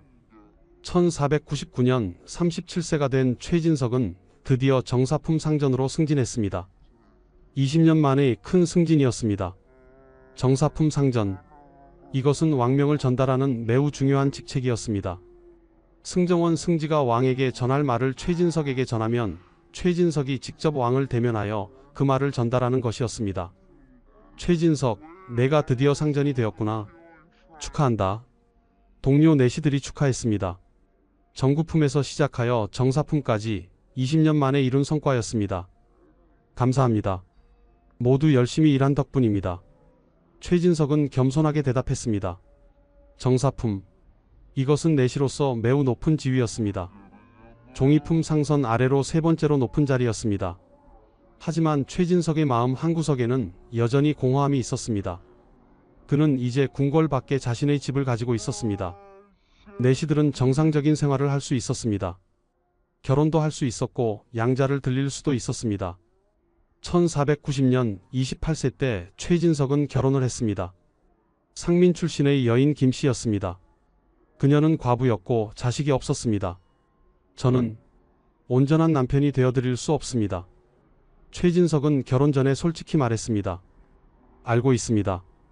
하지만 괜찮습니다. 저도 혼자 사는 것이 외로웠습니다. 김씨의 대답이었습니다. 그렇게 두 사람은 부부가 되었습니다. 조선의 내시는 고한만 제거했기 때문에 남근은 남아 있었습니다. 부부 생활이 불가능한 것은 아니었습니다. 하지만 아이를 가질 수는 없었습니다. 언젠가는 양자를 드리겠습니다. 최진석은 아내에게 약속했습니다. 많은 내시들이 그렇게 했습니다. 거세된 어린 소년을 양자로 들여 키우고 그 아이가 자라면 다시 내시가 되게 하는 것입니다. 하지만 세월이 흘러도 최진석은 양자를 드리지 않았습니다. 왜인지 그는 망설였습니다. 나처럼 만들고 싶지 않다. 그것이 이유였습니다. 자신은 선택했지만 어린아이에게 같은 고통을 주고 싶지 않았습니다. 아내 김씨는 이해했습니다. 그녀도 아이를 강요하지 않았습니다. 하지만 최진석과 김씨의 관계는 점차 멀어졌습니다. 같은 집에 살지만 마음은 멀어져 갔습니다. 나리, 오늘 저녁은 어디서 드시나요? 궁궐에서 늦게까지 일해야 하오. 먼저 주무시오. 이런 대화가 반복되었습니다. 최진석은 점점 더 집에 오는 시간이 줄어들었습니다. 일부러 궁궐에 늦게까지 남아 있었습니다. 나는 무엇을 위해 사는가? 1500년 38세가 된 최진석은 자신에게 물었습니다. 20년 넘게 일해서 정사품까지 올랐습니다. 집도 있고 아내도 있습니다. 하지만 무언가 채워지지 않았습니다. 나는 완전한 남자도 아니고 완전한 내시도 아니다. 그 사실이 그를 괴롭혔습니다. 고환은 없지만 남근은 있습니다. 부부 생활은 할 수 있지만 아이는 가질 수 없습니다. 나는 어디에도 속하지 못하는 존재다. 최진석은 밤마다 그렇게 생각했습니다. 그리고 그는 점점 더 외로워졌습니다. 아내와는 멀어졌고 동료 내시들과도 진심으로 가까워질 수 없었습니다. 모두가 나를 성공한 내시라고 생각한다. 하지만 나는 공허하다. 1501년 39세가 되던 해 최진석은 하루하루를 기계적으로 살아갔습니다. 아침에 일어나 궁궐에 가고 왕명을 전달하고 저녁에 집으로 돌아오고 잠이 들었습니다. 이것이 내가 고환을 바치고 얻은 삶인가? 그는 때때로 후회했습니다. 12세 때의 그 결단을. 하지만 이미 돌이킬 수 없었습니다.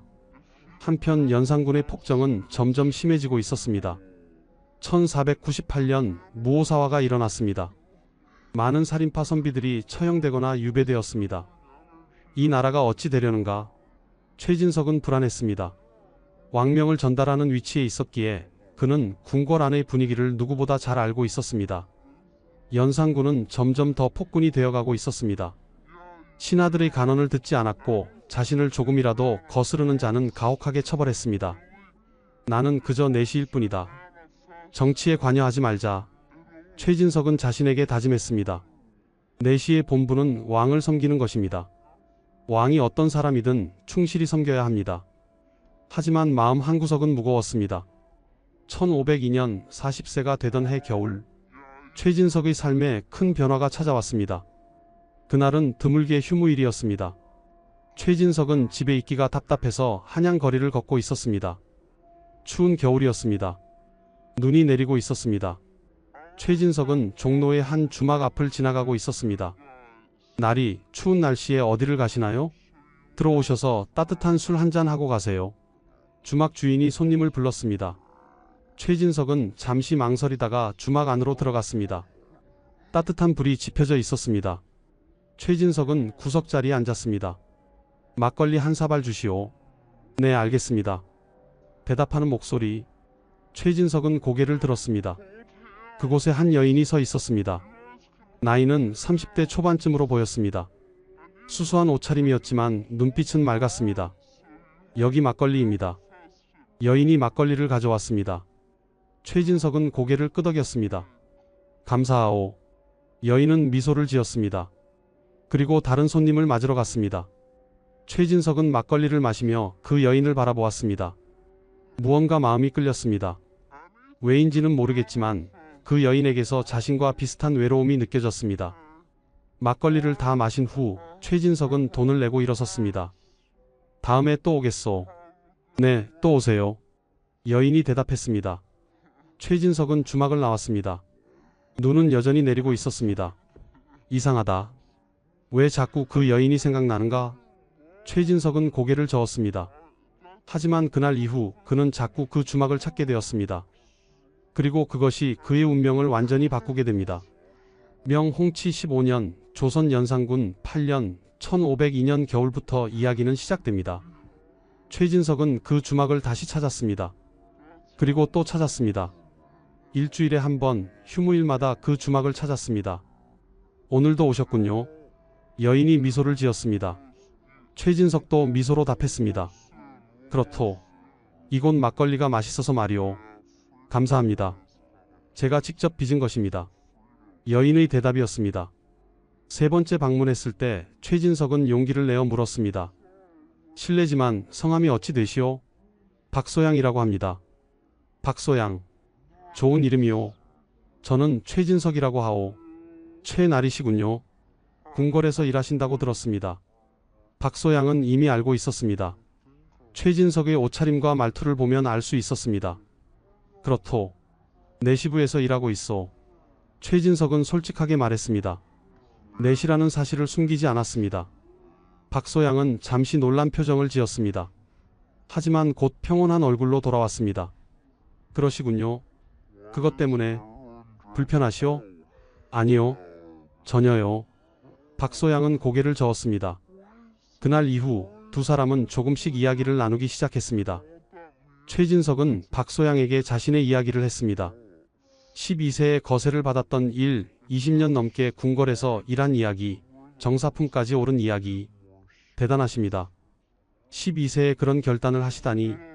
박소양은 감탄했습니다. 하지만 후회도 됩니다. 때때로 최진석은 처음으로 자신의 속마음을 털어놓았습니다. 저는 온전한 남자도 아니고 온전한 내시도 아닙니다. 어디에도 속하지 못하는 존재입니다. 박소양은 최진석의 눈을 바라보았습니다. 그 눈에는 깊은 외로움이 담겨 있었습니다. 저도 외롭습니다. 박소양이 조용히 말했습니다. 저도 혼자입니다. 5년 전 남편을 역병으로 잃었습니다. 아이도 없었습니다. 그 후로 혼자 이 주막을 운영하고 있습니다. 박소양은 32세였습니다. 5년 전 27세의 남편을 잃었습니다. 매일 손님들을 맞이하지만 집에 돌아가면 혼자입니다. 말을 나눌 사람도 없고 의지할 사람도 없습니다. 그렇겠소. 최진석은 박소양의 손을 보았습니다. 거친 손이었습니다. 5년간 혼자 주막을 운영하며 고생한 흔적이었습니다. 우리는 비슷한 것 같소. 최진석이 말했습니다. 저도 그렇게 생각합니다. 박소양이 대답했습니다. 그날 이후 최진석과 박소양은 더 자주 이야기를 나누었습니다. 1503년 봄, 최진석은 일주일에 한 번씩 주막을 찾았습니다. 박소양은 그를 기다렸습니다. 오늘은 날씨가 좋네요. 그렇소. 봄이 왔소. 두 사람은 평범한 이야기를 나누었습니다. 날씨, 궁궐의 일상, 주막의 손님들. 특별한 이야기는 아니었지만 두 사람에게는 소중한 시간이었습니다. 여름이 되었습니다. 최진석은 여전히 일주일에 한 번 주막을 찾았습니다. 최나리, 요즘 궁궐 분위기가 어떤가요? 박소양이 물었습니다. 좋지 않소. 연산군께서 점점 더 폭군이 되어가고 계시오. 최진석은 한숨을 쉬었습니다. 많은 신하들이 처형되거나 유배되고 있소. 저도 언제 어떻게 될지 모르겠소. 무서우시겠어요. 그렇소. 하지만 어쩔 수 없소. 이것이 제 일이니까요. 박소양은 최진석의 눈을 바라보았습니다. 그의 눈에는 피로와 두려움이 담겨 있었습니다. 최나리, 네. 여기 오실 때만큼은 편안하셨으면 좋겠어요. 박소양의 말이었습니다. 최진석은 박소양을 바라보았습니다. 그녀의 눈에는 진심이 담겨 있었습니다. 감사하오. 최진석은 처음으로 마음이 따뜻해지는 것을 느꼈습니다. 가을이 되었습니다. 최진석은 이제 주막에 오는 것이 가장 큰 기쁨이 되었습니다. 궁궐에서의 긴장과 두려움, 집에서의 공허함, 그 모든 것을 잊을 수 있는 유일한 시간이었습니다. 소양, 네, 최나리, 이제 그냥 진석이라고 불러주시오. 여기서만큼은 나리가 아니라 그냥 한 사람의 남자이고 싶소. 박소양은 잠시 망설이다가 고개를 끄덕였습니다. 알겠습니다. 진석 나리, 나리도 빼주시오. 그럼, 진석님, 그렇소. 그것이 좋소. 두 사람은 미소를 지었습니다. 겨울이 다시 왔습니다. 1503년 겨울 최진석과 박소양이 처음 만난 지 1년이 지났습니다. 그날도 최진석은 주막을 찾았습니다. 하지만 손님이 많지 않았습니다. 겨울이라 사람들이 밖에 나오지 않았습니다. 오늘은 손님이 없네요. 박소양이 말했습니다. 그렇소. 진석님, 뒷방에서 이야기할까요? 여기는 춥습니다. 박소양의 제안이었습니다. 최진석은 망설였습니다. 뒷방. 그것은 박소양의 사적인 공간이었습니다. 괜찮겠어? 네, 괜찮습니다. 두 사람은 뒷방으로 갔습니다. 작은 방이었지만 따뜻한 온돌이 깔려 있었습니다. 여기 앉으세요. 박소양이 자리를 권했습니다. 최진석은 앉았습니다. 박소양도 그 앞에 앉았습니다. 진석님, 네, 저는 당신이 좋습니다. 박소양이 조용히 말했습니다. 최진석은 놀랐습니다. 그는 박소양을 바라보았습니다. 소양, 저는 온전한 남자가 아니오. 저는 넷이오. 거세된 몸이오. 알고 있습니다. 그래도 괜찮습니다. 저는 당신이 넷이든 아니든 상관없습니다. 저는 그냥 외롭지 않고 싶을 뿐입니다. 박소양의 눈에 눈물이 맺혔습니다. 저도 5년간 혼자였습니다. 매일 밤 혼자 잠들고 혼자 일어납니다. 말을 나눌 사람이 없습니다. 당신처럼. 최진석은 박소양의 손을 잡았습니다. 소양, 저도 당신이 좋소. 하지만 저는 당신에게 아무것도 해줄 수 없소. 아이도 가질 수 없고. 괜찮습니다. 저는 아이가 필요하지 않습니다. 그냥 외롭지 않으면 됩니다. 두 사람은 서로를 바라보았습니다. 그날 밤 최진석은 박소양의 방에 머물렀습니다. 소양, 네, 진석님, 저는 온전한 남편이 될 수 없소. 알고 있습니다. 하지만 지금 이 순간 우리는 외롭지 않습니다. 박소양이 최진석을 껴안았습니다. 최진석도 박소양을 껴안았습니다. 그날 밤 두 외로운 영혼이 서로를 위로했습니다. 다음날 아침 최진석은 박소양의 방에서 일어났습니다. 박소양은 아직 자고 있었습니다. 최진석은 자신의 몸을 내려다보았습니다. 그리고 놀라운 것을 발견했습니다. 이것은 30년 전 제거되었던 고환. 하지만 남근은 남아 있었습니다. 그리고 지금 최진석은 자신의 몸에서 변화를 느꼈습니다. 기능이 돌아온 것인가? 믿을 수 없었습니다. 거세 후 30년. 하지만 드물게, 매우 드물게 이런 일이 일어날 수 있다는 것을 최진석은 들은 적이 있었습니다. 조선 내시는 고환만 제거했기 때문에 남근과 관련된 신경과 혈관은 남아 있었습니다. 그리고 극히 드물게 호르몬 불균형이나 다른 이유로 일부 기능이 회복되는 경우가 있었습니다. 이것은 하늘이 준 기회인가? 최진석은 믿을 수 없었습니다. 박소양이 깨어났습니다. 진성님, 소양, 나는 놀라운 일을 발견했소. 최진석은 박소양에게 자신이 발견한 것을 조심스럽게 설명했습니다. 박소양도 놀랐습니다. 그럼 우리가 그렇소. 어쩌면 우리에게도 평범한 삶이 가능할지 모르오. 두 사람은 서로를 껴안았습니다. 하지만 최진석의 마음 한구석에는 불안이 자리 잡았습니다. 하지만 이것이 알려지지 않으면 됩니다. 박소양이 말했습니다. 우리 조심하면 됩니다. 아무도 모르게. 최진석은 고개를 끄덕였습니다. 그렇소. 아무도 몰라야 하오. 그렇게 두 사람의 은밀한 관계가 시작되었습니다. 명 홍치 16년, 조선 연산군 9년, 1503년 겨울부터 명 홍치 17년, 조선 연산군 10년, 1504년 봄까지 최진석과 박소양은 비밀스러운 관계를 이어갔습니다. 일주일에 한 번 휴무일마다 최진석은 박소양의 주막을 찾았습니다. 표면적으로는 단골 손님이었습니다. 하지만 손님이 모두 떠난 후 두 사람은 뒷방에서 함께 시간을 보냈습니다. 진성님, 오늘은 날씨가 춥네요. 그렇소. 눈이 많이 왔소. 평범한 대화였습니다. 하지만 두 사람의 마음은 설레고 있었습니다. 밤이 되면 최진석은 박소양의 방에 머물렀습니다. 두 사람은 서로를 위로했고 외로움을 나누었습니다. 소양, 네, 진성님. 이것이 꿈이라면 깨지 않았으면 좋겠소. 저도 그렇습니다. 30년간 최진석은 온전한 남자가 아니었습니다. 거세된 몸으로 그는 언제나 자신이 불완전하다고 느꼈습니다. 하지만 박소양과 함께 있을 때 그는 완전한 사람이 되는 것 같았습니다. 나는 지금 행복하다. 최진석은 처음으로 그렇게 느꼈습니다. 박소양도 마찬가지였습니다. 5년간 혼자였던 그녀는 이제 외롭지 않았습니다. 진성님과 함께 있으면 남편이 살아있을 때처럼 행복합니다. 박소양이 말했습니다. 고맙소, 소양. 두 사람은 서로에게 의지했습니다. 하지만 현실은 녹록지 않았습니다. 최진석에게는 아내가 있었습니다. 김 씨와의 관계는 이미 오래전에 식었지만 그래도 법적으로는 부부였습니다. 저는 이제 집에 거의 가지 않습니다. 최진석이 박소양에게 말했습니다. 아내와는 몇 달째 대화도 나누지 않고 있습니다. 같은 집에 살지만 남남처럼 지냅니다. 그래도 죄송합니다. 제 때문에? 아니요. 당신 때문이 아니요. 우리의 관계는 이미 오래전에 끝났소. 최진석은 박소양의 손을 잡았습니다. 한편 궁궐의 상황은 점점 더 악화되고 있었습니다.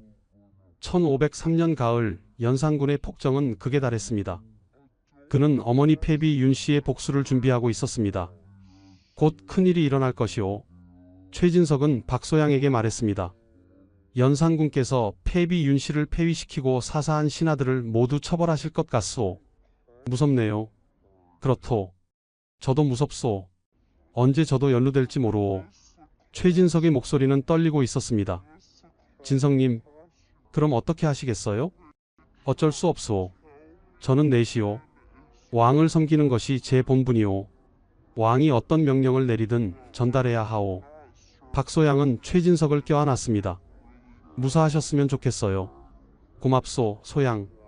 1504년 3월 갑자사화가 시작되었습니다.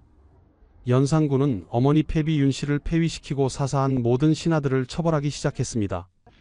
성종의 후궁 정씨와 엄씨를 창경궁 뜰에서 직접 때려 죽였습니다. 최진석은 그 명령들을 전달해야 했습니다. 정사품 상전으로서 그는 왕명을 받아 의금부에 전달했습니다. 이극균, 윤필상, 성준, 한치영을 잡아들여라. 귀인 정씨와 엄씨를 창경궁 뜰로 끌어내라. 이세좌를 능지처참하라. 하나하나가 끔찍한 명령이었습니다. 최진석은 그 명령들을 전달하며 손이 떨렸습니다. 나는 이것을 전달하는 도구일 뿐이다. 나는 죄가 없다. 최진석은 자신에게 다짐했습니다. 하지만 밤마다 악몽에 시달렸습니다. 진성님, 괜찮으세요? 얼굴이 안 좋아 보여요. 박소양이 걱정스럽게 물었습니다. 괜찮소. 그냥 피곤할 뿐이오. 하지만 최진석은 괜찮지 않았습니다. 매일 끔찍한 명령을 전달하고 사람들이 처형되는 것을 보았습니다. 나는 언제까지 이렇게 살아야 하는가?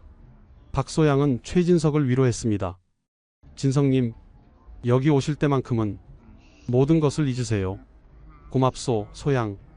당신이 없었다면 나는 견디지 못했을 것이오. 두 사람은 서로를 껴안았습니다. 그 순간만큼은 모든 것을 잊을 수 있었습니다. 하지만 현실은 계속되었습니다. 1504년 5월 갑자사화는 절정에 달했습니다. 수백 명의 신하들이 처형되거나 유배되었습니다. 궁궐은 피바다가 되었습니다. 그리고 그때 또 다른 사건이 터졌습니다. 내시들 중에 가짜 내시가 있다는 소문이 있다. 연산군이 명령을 내렸습니다.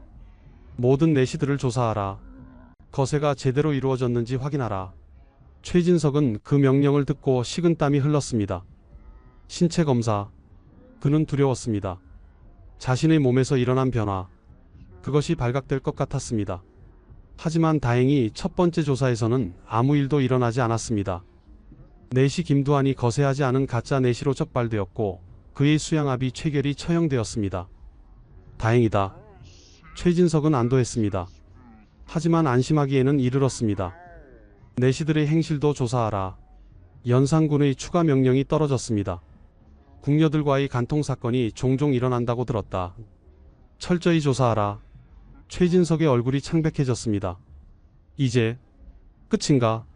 그날 밤 최진석은 박소양을 찾아갔습니다. 소양, 이제 곧 모든 것이 끝날 것 같소. 무슨 말씀이세요? 연산군께서 내시들의 행실을 조사하라고 명하셨소. 우리의 관계가 발각될 수도 있소.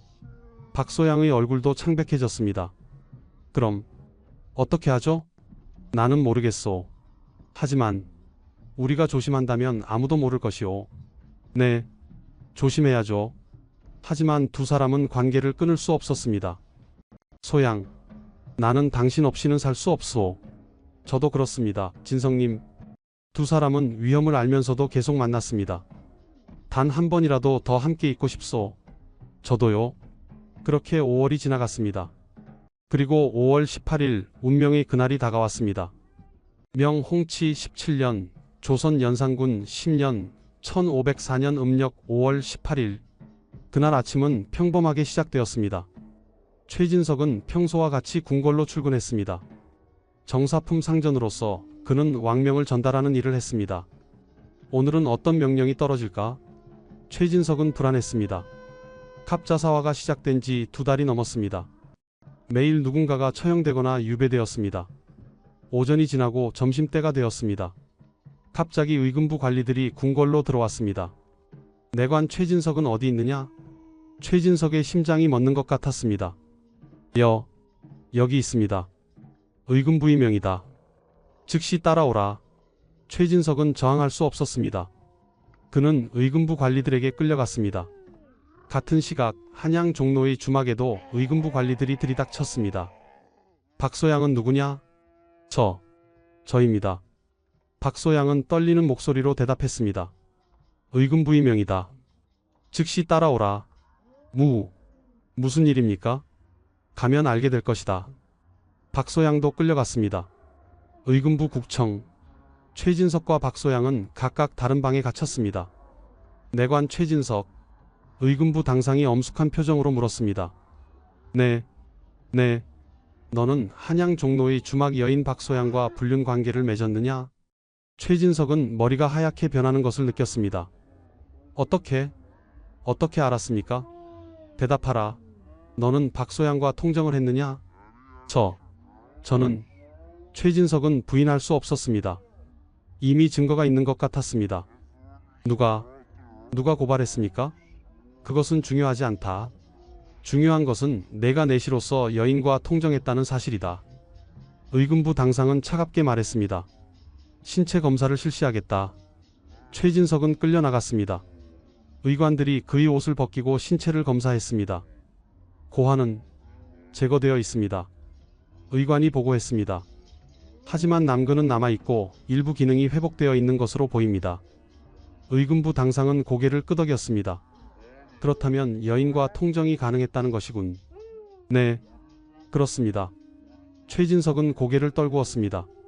내 죄를 인정하느냐? 저는 최진석은 망설였습니다. 하지만 이미 모든 것이 드러났습니다. 네, 인정합니다. 언제부터 박소양과 관계를 맺었느냐? 1503년 겨울부터입니다. 약 1년 반 동안입니다. 얼마나 자주 만났느냐? 일주일에 한 번씩입니다. 의금부 당상은 기록을 했습니다. 너는 내시다. 내시의 본부는 궁궐을 섬기고 왕을 모시는 것이다. 그런데 너는 궁궐 밖 여인과 통정을 했다. 이것은 중대한 죄다. 저는 외로웠습니다. 외로움이 죄를 정당화하느냐? 아닙니다. 하지만 변명하지 마라. 의금부 당상은 차갑게 말했습니다. 옆방에서는 박소양도 국문을 당하고 있었습니다. 박소양, 너는 내관 최진석과 불륜 관계를 맺었느냐? 저는 사랑했습니다. 대답만 하라. 통정을 했느냐? 네, 했습니다. 얼마나 자주 만났느냐? 일주일에 한 번씩입니다. 너는 그가 내시라는 것을 알고 있었느냐? 네, 알고 있었습니다. 그럼에도 관계를 맺었느냐? 네, 저는 외로웠습니다. 그도 외로웠습니다. 우리는 서로를 위로했을 뿐입니다. 박소양은 눈물을 흘렸습니다. 변명하지 마라. 의금부 당상은 기록을 마쳤습니다. 그날 저녁 최진석과 박소양의 죄가 확정되었습니다. 내관 최진석은 내시로서 궁궐 박 여인과 통정한 죄, 박소양은 내관과 통정한 죄, 두 사람 모두 유죄였습니다. 하지만 형량은 달랐습니다. 내관 최진석은 참수 후 효수에 처한다. 박소양은 한양에서 추방한다. 최진석은 사형, 박소양은 추방. 최진석은 그 판결을 듣고 무릎이 꺾였습니다. 사형. 42년의 인생이 끝나는 순간이었습니다. 같은 날 또 다른 소식이 전해졌습니다. 전라도 나주에서 근무하던 내관 서한명도 같은 혐의로 체포되었다는 것입니다. 서한명은 왕실 직영 잠실의 감독관으로 파견되어 있었습니다. 그곳에서 그는 잡모와 관계를 맺었습니다. 서한명도 참수 후 효수에 처한다. 같은 날 두 명의 내시가 같은 죄목으로 사형 판결을 받았습니다. 5월 18일 밤 최진석은 의금부 감옥에 갇혀 있었습니다. 내일이면 끝이구나. 그는 천장을 바라보았습니다. 나는 무엇을 위해 살았는가? 12세에 거세를 받았습니다. 신분 상승을 위해서였습니다. 30년간 충실히 일했습니다. 정사품까지 올랐습니다. 하지만 그는 항상 외로웠습니다. 온전한 남자도 아니고 온전한 내시도 아니었습니다. 그리고 나는 소양을 만났다. 박소양. 그녀와 함께 있을 때 최진석은 처음으로 완전한 사람이 되는 것 같았습니다. 1년 반. 겨우 1년 반이었다. 하지만 그 1년 반은 최진석의 42년 인생에서 가장 행복한 시간이었습니다. 후회하는가? 최진석은 자신에게 물었습니다. 아니다. 나는 후회하지 않는다. 죽음을 앞두고 그는 그렇게 결론 내렸습니다. 소양, 미안하오. 당신을 지켜주지 못해서. 최진석은 눈물을 흘렸습니다. 옆 감옥에는 박소양도 갇혀 있었습니다. 진성님. 그녀는 밤새 울었습니다. 제가 잘못했습니다. 제가 유혹했습니다. 진성님은 죄가 없습니다. 하지만 아무도 그녀의 말을 듣지 않았습니다. 내일이면 진성님이. 박소양은 견딜 수 없었습니다. 1504년 음력 5월 19일 새벽. 처형이 집행되기 직전 최진석과 박소양은 잠시 만날 수 있었습니다. 소양, 진성님. 두 사람은 서로를 바라보았습니다. 미안하오. 당신을 이렇게 만들어서. 아닙니다. 저도 행복했습니다. 1년 반. 정말 행복했습니다. 나도 그렇소. 내 생애 가장 행복한 시간이었소. 울지 마시오. 당신은 살아야 하오. 한양에서 추방되더라도 살아야 하오. 어떻게 살 수 있겠어요? 살아주시오. 제발. 당신만이라도 살아서 우리의 사랑을 기억해 주시오. 최진석은 박소양의 손을 잡았습니다. 약속하시오. 네, 약속할게요. 살아서 당신을 기억할게요. 박소양은 눈물을 흘리며 고개를 끄덕였습니다. 고맙소. 나를 사랑해 주어서. 고맙소. 저도 당신을 만나서 정말 행복했습니다. 그것이 두 사람의 마지막 대화였습니다. 명 홍치 17년, 조선 연산군 10년, 1504년 음력 5월 19일 아침. 한양은 이른 아침부터 소란스러웠습니다.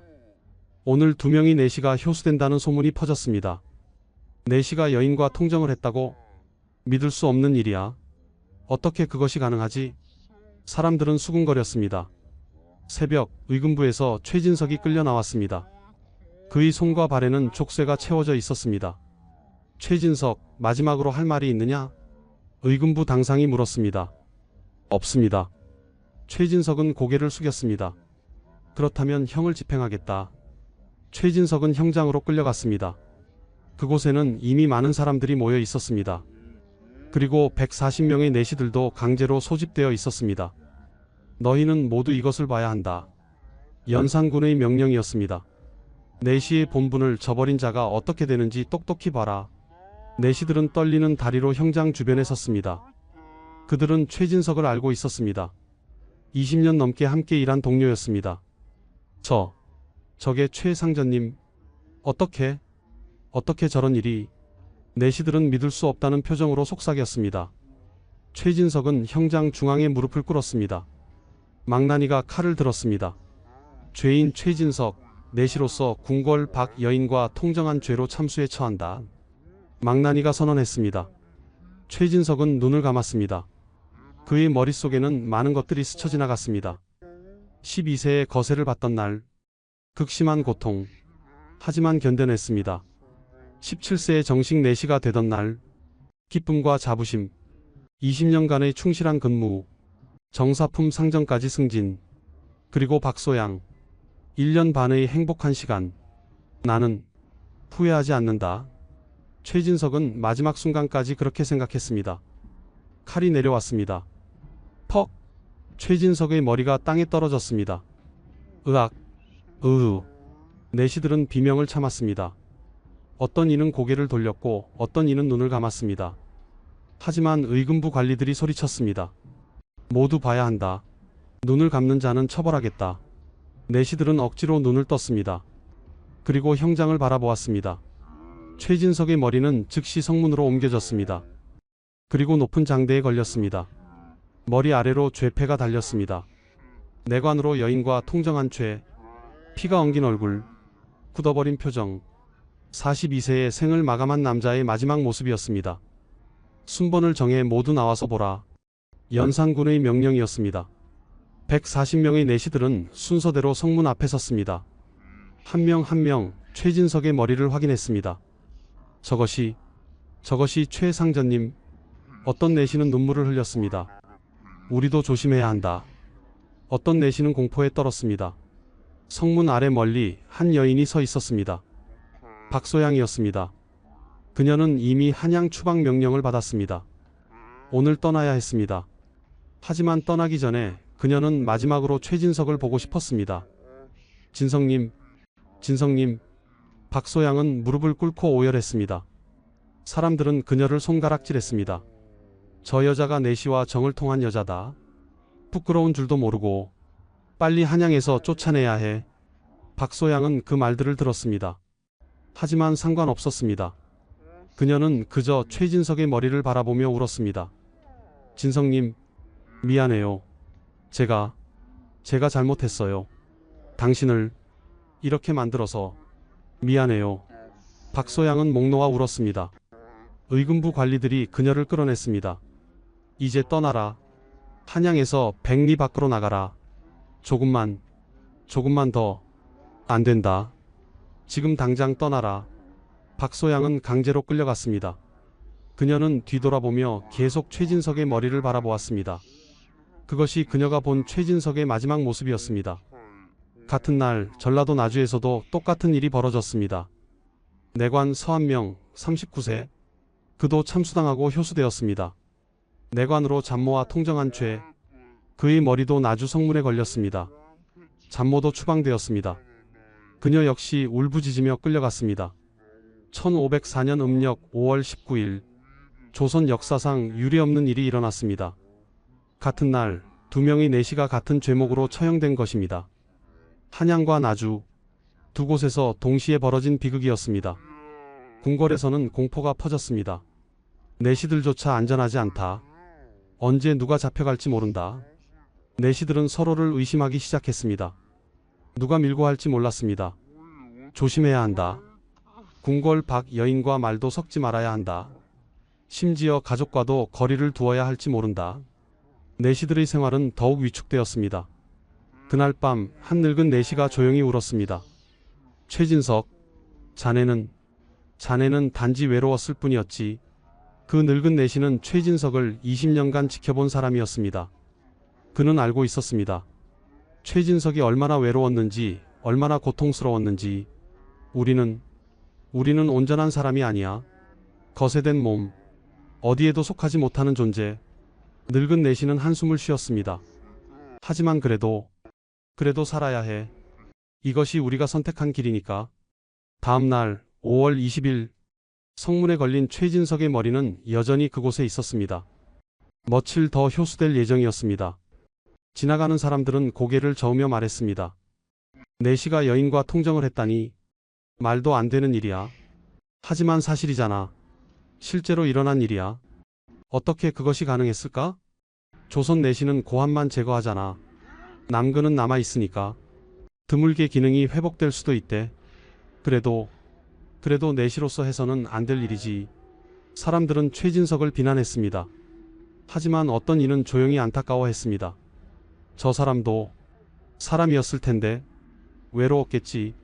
거세된 몸으로 평생을. 하지만 사랑을 해서는 안 되는 몸이었으니. 한편 박소양은 한양을 떠나고 있었습니다. 혼자 보따리 하나만 들고 그녀는 한양 성문을 나섰습니다. 진성님, 미안해요. 저 혼자 살아남아서. 박소양은 눈물을 흘렸습니다. 하지만 약속했어요. 살아서 당신을 기억하겠다고. 그 약속 지킬게요. 박소양은 뒤돌아보지 않고 걸었습니다. 한양은 점점 멀어졌습니다. 진성님, 사랑했어요. 그것이 그녀의 마지막 인사였습니다. 명 홍치 17년, 조선 연산군 10년, 1504년 음력 5월부터 시간이 흘렀습니다. 최진석의 머리는 일주일간 성문에 효수되었습니다. 그 후 내려져 도랑에 버려졌습니다. 장례도 치러지지 않았습니다. 최진석의 아내 김씨는 남편의 시신을 찾으려 했습니다. 하지만 허락되지 않았습니다. 역적의 시신은 가족에게 돌려주지 않는다. 의금부의 답변이었습니다. 김씨는 할 수 없이 돌아갔습니다. 그녀는 남편의 위패만 만들어 제사를 지냈습니다. 최진석의 항아리, 30년 전 거세할 때 제거된 고환이 담긴 항아리, 그것도 폐기되었습니다. 역적은 온전한 몸으로 장사 지낼 자격이 없다. 내시감의 판단이었습니다. 최진석은 죽어서도 온전하지 못했습니다. 박소양은 경기도 한 작은 마을에 정착했습니다. 한양에서 100리 떨어진 곳이었습니다. 그녀는 작은 방 하나를 얻어 홀로 살았습니다. 주막을 하고 싶었지만 돈이 없었습니다. 그녀는 남의 집 일을 도우며 근근히 생계를 이어갔습니다. 밤마다 그녀는 최진석을 떠올렸습니다. 진성님, 보고 싶어요. 박소양은 평생 재혼하지 않았습니다. 다른 남자를 만날 생각도 하지 않았습니다. 저는 이미 사랑했어요. 다시는 사랑하지 않을 거예요. 그것이 그녀의 다짐이었습니다. 세월이 흘렀습니다. 명정덕 원년, 조선 중종 원년, 1506년 9월, 중종 반정이 일어났습니다. 박원종, 성희안 등의 공신들이 연산군을 폐위시키고 진성대군을 왕으로 추대했습니다. 진성대군이 중종으로 즉위했습니다. 연산군은 강화도 교동으로 유배되었습니다. 그리고 2달 후 사망했습니다. 폭군 연산군의 12년 치세가 끝났습니다. 중종은 즉위 후 연산군 때 억울하게 죽은 사람들을 복권시키기 시작했습니다. 갑자사화로 죽은 대신들, 무오사화로 죽은 선비들, 많은 사람들이 복권되고 명예가 회복되었습니다. 하지만 최진석은 복권되지 않았습니다. 내시가 여인과 통정한 것은 명백한 죄다. 연산군의 폭정과는 무관하다. 중종의 판단이었습니다. 최진석은 여전히 역적이었습니다. 박소양은 그 소식을 들었습니다. 연산군이 폐위되었다고. 만약 2년만 더 견뎠다면. 박소양은 한숨을 쉬었습니다. 하지만 이미 늦었어요. 진성님은 이미 그녀는 눈물을 흘렸습니다. 세월이 더 흘렀습니다. 박소양은 60세가 되었습니다. 1520년의 일이었습니다. 그녀는 여전히 혼자 살고 있었습니다. 가난했지만 그럭저럭 살아갔습니다. 어느 날 한 젊은이가 그녀를 찾아왔습니다. 박소양 어르신이십니까? 네, 제가 박소양입니다만 저는 최진석 나리의 조카입니다. 박소양은 놀랐습니다. 진석님의 조카? 네, 작은아버지에 대해 여쭤보고 싶어서 왔습니다. 젊은이는 최진석의 동생의 아들이었습니다. 작은아버지는 어떤 분이셨습니까? 저희 가문에서는 아무도 말해주지 않습니다. 역적이라고만. 박소양은 잠시 망설이다가 입을 열었습니다.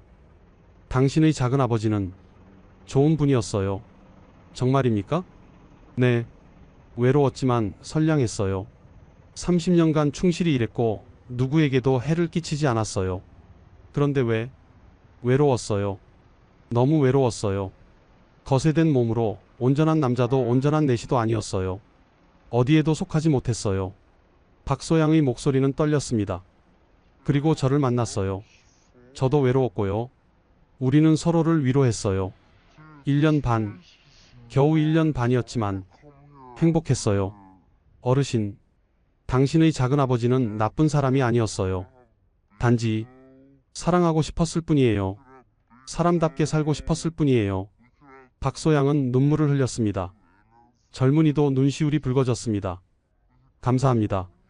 말씀해 주셔서. 당신의 작은아버지를 기억해 주세요. 역적이 아니라 사람으로. 네, 그렇게 하겠습니다. 젊은이는 절을 하고 떠났습니다. 박소양은 혼자 남았습니다. 진성님, 누군가는 당신을 기억할 거예요. 좋은 사람으로. 1530년 박소양은 68세의 나이로 세상을 떠났습니다. 죽는 순간까지 그녀는 최진석을 그리워했습니다. 진성님, 이제 만나러 갑니다. 그것이 그녀의 마지막 말이었습니다. 조선 내시 제도는 그 후에도 계속되었습니다. 숙종, 영조, 정조, 순조, 왕들이 바뀌어도 내시 제도는 유지되었습니다. 그리고 1908년 대한제국 시기, 일제가 대한제국의 정부 조직을 개편하면서 내시 제도는 폐지되었습니다. 404년간 이어진 제도가 끝난 것입니다. 마지막 내시들은 궁궐을 떠났습니다. 그들은 각자의 항아리를 가지고 떠났습니다. 그리고 죽을 때 그 항아리 속의 고환을 다시 봉합하여 장사 지냈습니다. 온전한 몸으로 저승에 가기 위해서였습니다.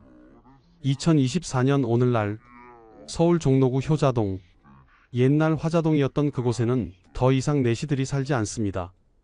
하지만 그 이름은 여전히 남아 있습니다. 효자동, 본래는 화자동, 불로 지지는 사람들이 살던 동네. 역사는 흘러갔고 사람들은 잊어버렸습니다. 하지만 520년 전 그곳에서 한 소년이 신분 상승의 꿈을 안고 거세를 받았습니다. 그리고 30년 후 그는 사랑 때문에 목숨을 잃었습니다. 그는 죄인이었을까요? 아니면 희생자였을까요? 외로움이 죄가 될 수 있을까요? 사랑이 금지될 수 있을까요? 우리는 쉽게 판단할 수 없습니다. 다만 이것만은 확실합니다. 최진석과 박소양은 사랑했습니다. 1년 반이라는 짧은 시간이었지만 진심으로 사랑했습니다. 그리고 그 사랑의 대가는 목숨이었습니다. 권력은 영원하지 않습니다. 연산군도 결국 폐위되었습니다. 하지만 사랑은 죽음을 넘어 기억됩니다. 박소양은 68세까지 최진석을 잊지 않았습니다. 그것이 사랑의 힘입니다. 지금까지 1504년 명홍치 17년 조선 연산군 10년에 일어난 내시 최진석의 이야기였습니다. 거세된 몸으로 30년을 살다가 사랑을 만나고 그 사랑 때문에 목숨을 잃은 한 사람의 이야기였습니다. 이 이야기가 여러분께 작은 생각거리가 되었기를 바랍니다. 완전하지 않은 몸으로 살아야 했던 사람들, 금지된 사랑을 선택한 사람들, 그들도 우리와 같은 사람이었습니다. 시청해 주셔서 감사합니다. 구독과 좋아요 부탁드립니다. 다음에 또 만나요.